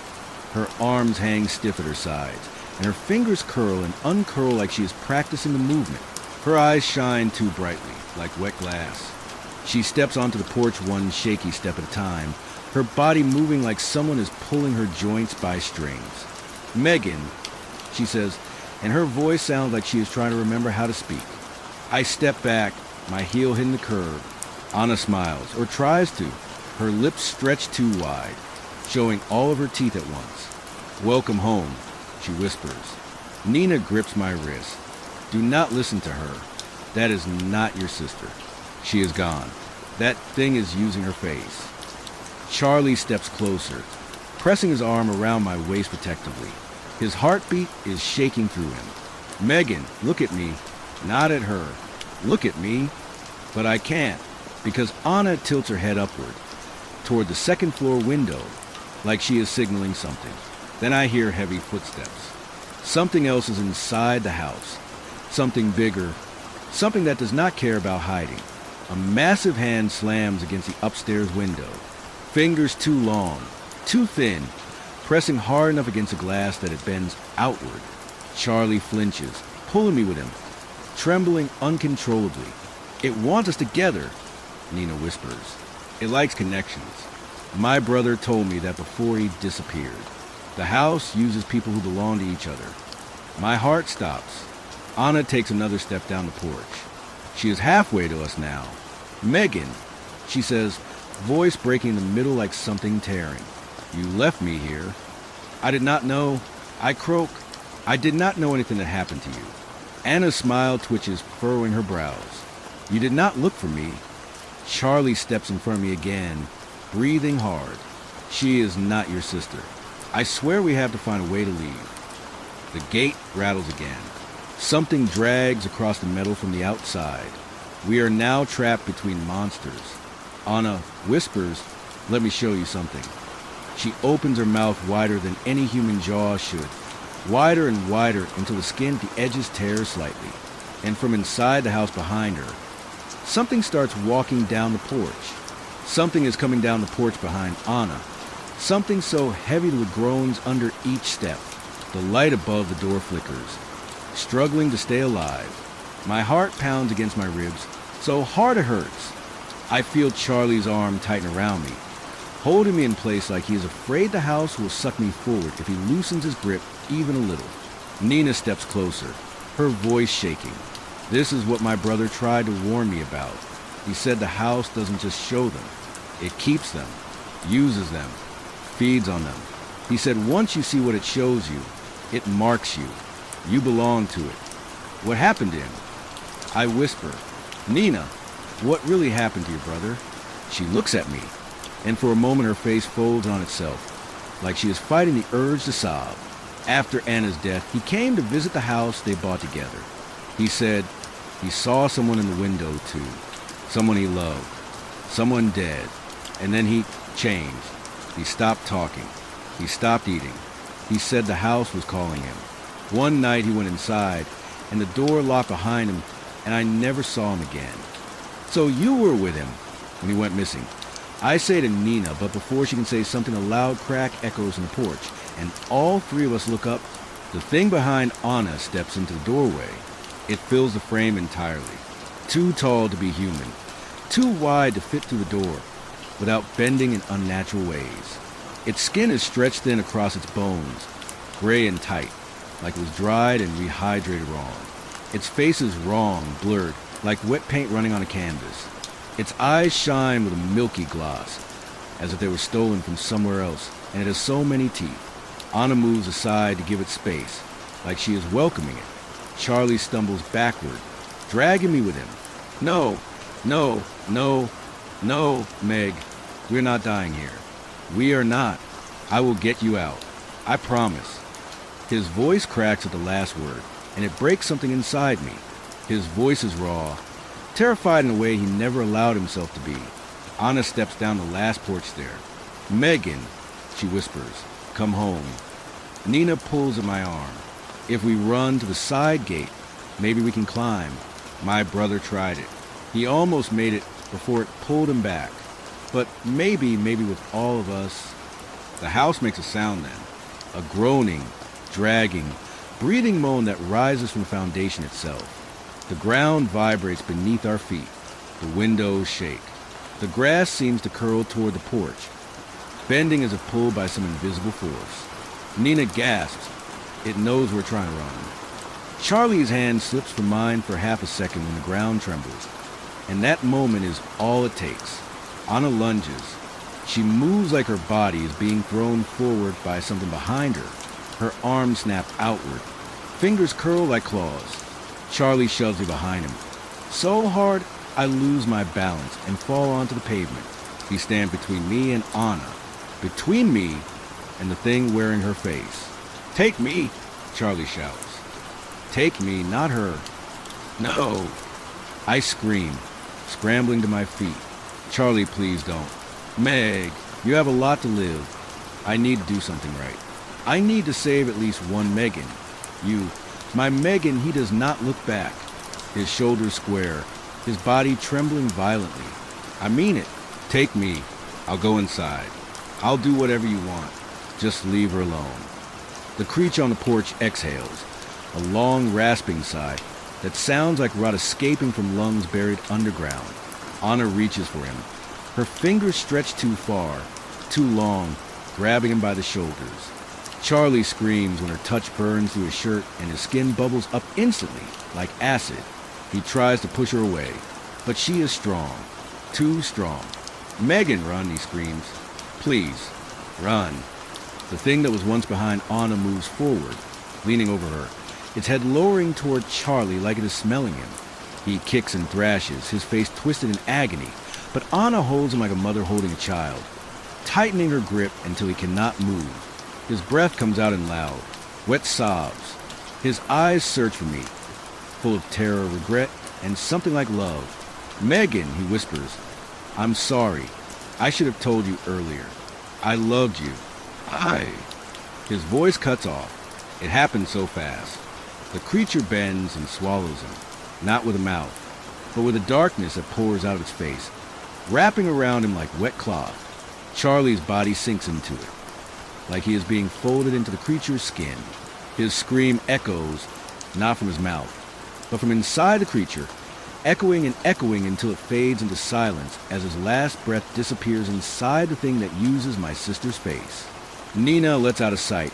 I completely forgot she is here. She seems weirdly quiet when we are not speaking to her directly. I cannot breathe. I cannot move. I cannot think. My body goes numb, shaking uncontrollably. Oh my Charlie, I can't even process right. Anna turns back toward me. Without Charlie in her grasp, her arms dangle loosely again, twitching at the elbows. Her neck crooks sharply to the side, recovering from the scene. She smiles a soft smile, loving one. Megan, she whispers, you belong with us. I grab Nina and we sprint along the fence. My legs burn. My lungs feel like they are ripping apart. The gate is shaking again, something banging on it from the outside, as if another creature is trying to get in. Nina pulls me toward a side corner, where the rusted metal meets a stone wall. We can climb here. We can... A hand bursts through the fence. Not human, but humanoid. Gray-looking, long-fingered, grabbing Nina by the throat. She chokes, clawing at its grip as her feet lift off the ground. The creature behind the fence pulls her upward, her body dangling helplessly, her eyes wide with terror. Megan, she gasps, tears streaming down her face. I'm sorry. I should have warned you sooner. I should have tired. Her neck snaps and she gets dragged upward over the fence into the darkness on the other side. I collapse onto grass. The house door opens even wider on its own, and Anna steps into the yard. The large creature moves behind her, almost protectively, its huge hand resting on the doorframe, the same hand that took Nina away. Anna walks toward me slowly. I scoot backward until my back hits the cold metal of the lock gate. Anna kneels in front of me, her face inches from mine. "Megan," she whispers gently, "stop running. You know where you belong. Here with me. We can live the life we had when we were children." I close my eyes, unable to look at her as her cold fingers touch my cheek, and the house breathes in, and the air around us collapses inward, sucking leaves and dust toward the door like the world is being pulled into its lungs. My hair whips forward, my eyes sting, and Anna's cold fingers slide from my cheek down to my jaw like she is memorizing the shape of my face. "Megan," she whispers, "come back inside, please. I have been so lonely." Her voice breaks on the last word, and for a moment, for the smallest, stupidest moment, I almost believe it. I almost believe my sister misses me, wants me, loves me, but then the thing behind her shifts, rising fully out of the doorway. Its limbs stretch to the porch railings, gripping them like a giant insect. Its head tilts backward, the blurred face pulling into a wide, impossible grin, and the house exhales. A hot, rancid wind hits my face, carrying the smell of dirt, rot, and something metallic, like rusted nails pulled out of wet wood. "No," I breathe. "No, I don't want to die." I shove myself sideways, sliding in the wet grass, grabbing the fence post and pulling myself up.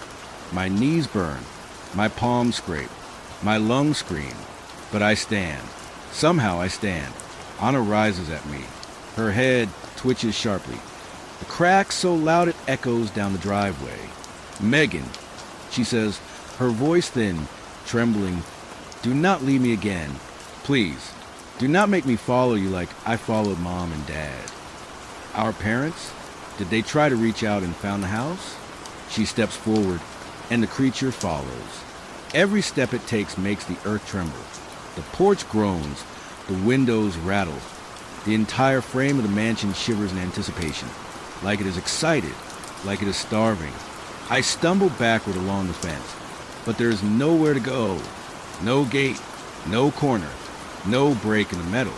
Just endless railings and the cold breath of the house growing heavier, thicker, stickier, like fog made of hands. The grass around my shoes shifts, and I realize it too late. Something beneath the soil presses up, lifting the dirt like something trying to crawl out. I scream and leap sideways, my foot catching on a root as long. Gray fingers break to the ground, reaching for my ankle. "No!" I cry, kicking free, stumbling so hard I nearly fall again. Anna is closer now. Her face trembles, shaking like something inside is trying to push out. Her eyes flicker, glaze, then refocus on me with a pleading softness that is somehow 1,000 times worse than if she were a monster. "I don't want to hurt you," she whispers but aggressively. "I just want you home. Come home. Come home, Megan." I don't belong here. I choke out, tears burning hot down my face. Anna's lips twitch. "Yes," she says, and her voice deepens with something not hers. "You do?" The creature behind her lunges. Its arm shoots forward. I scream and dodge, falling sideways into mud, scrambling backwards so desperately that my nails rip. The hand misses me by inches, slamming into ground, cracking the earth open like thin glass. "Megan," Anna says again, but now her voice is wrong. "Hungry. Come. Home." I crawl backward until my spine slams into the fence. The metal vibrates with something behind it. Something pacing, waiting, almost eager. I am trapped. The creature steps down from the porch, its massive, blurry face tilting as if studying me. Its shoulders unhinge outward, stretching like wings that never finish growing. Anna takes one last step, standing directly in front of me. She kneels again, face inches from mine, and she smiles. It's heartbreaking. "Megan," she whispers, "they're gone. Mom, Dad, Charlie. Everyone leaves you. But I won't. I promise I will never leave you again." My vision blurs with tears. "I miss you," I sob. "I miss all of you." She touches my cheek with cold. Shaking fingers then come home. The creature behind her opens its arms. The house creaks again, sucking the air inward, pulling at my hair, my clothes, my breath. I feel myself sliding toward the porch, toward that giant, open hunger waiting for me. I close my eyes. I love you, Anna. I whisper. She blinks at my sentence. For a second, it looks actually like Anna, my sister who I deeply regret not going after, the woman who taught me a lot about life. The woman who I didn't reach out for 5 years because I was too petty to be the first one to reach out. Now I feel all the regret. Something warm drips onto my forehead. One of her tears. Sorry, Meji, they're forcing. She chokes and starts to put her hands on her own throat as if she was choking on a piece of meat as she is getting away from me, running toward the house. The last thing I hear is the door slamming shut. Then everything goes black. I wake up on my knees. The air is still, silent, and dead. The sky is gray. The world muted like someone turned the volume down on reality. I stand shakily, feeling the weight of the house behind me, heavy like a shadow pressed against my spine. My body does not hurt, only my fingers, where once I had nails. I am not dead, but I do not feel alive either. I turn slowly toward the mansion. It stands tall, still, its windows shining like they were recently cleaned. Then one window flickers on the second floor, the one where the creature first pressed its hand, and a shape appears behind the glass. I know that silhouette, broad shoulders, messy hair, and head tilted slightly to the side. It's him, my Charlie. His skin is pale, drained of everything warm, everything human. His jaw hangs slightly open, his eyes glossy and empty. He stares at me through the glass, not blinking, not moving just like Anna did. It makes bile rise in my throat. He lifts one hand and presses it against the glass. His mouth stretches into a smile. Megan, he whispers, even through the closed window. I can hear it perfectly as if he was next to me. Come home. I decide to take slow steps toward the car. Now all of a sudden someone show up, not just anyone, my mother, my very dead mother. Hi, what are you doing here? She asks, looking at me. I saw you looking at the big house. What do you know about that place? I'm not falling for this bait ever again. She is not keeping me here, so everything can start over. I turn my back towards it and get in the car slowly. I can feel her looking at me as I drive away. I can feel all of them staring.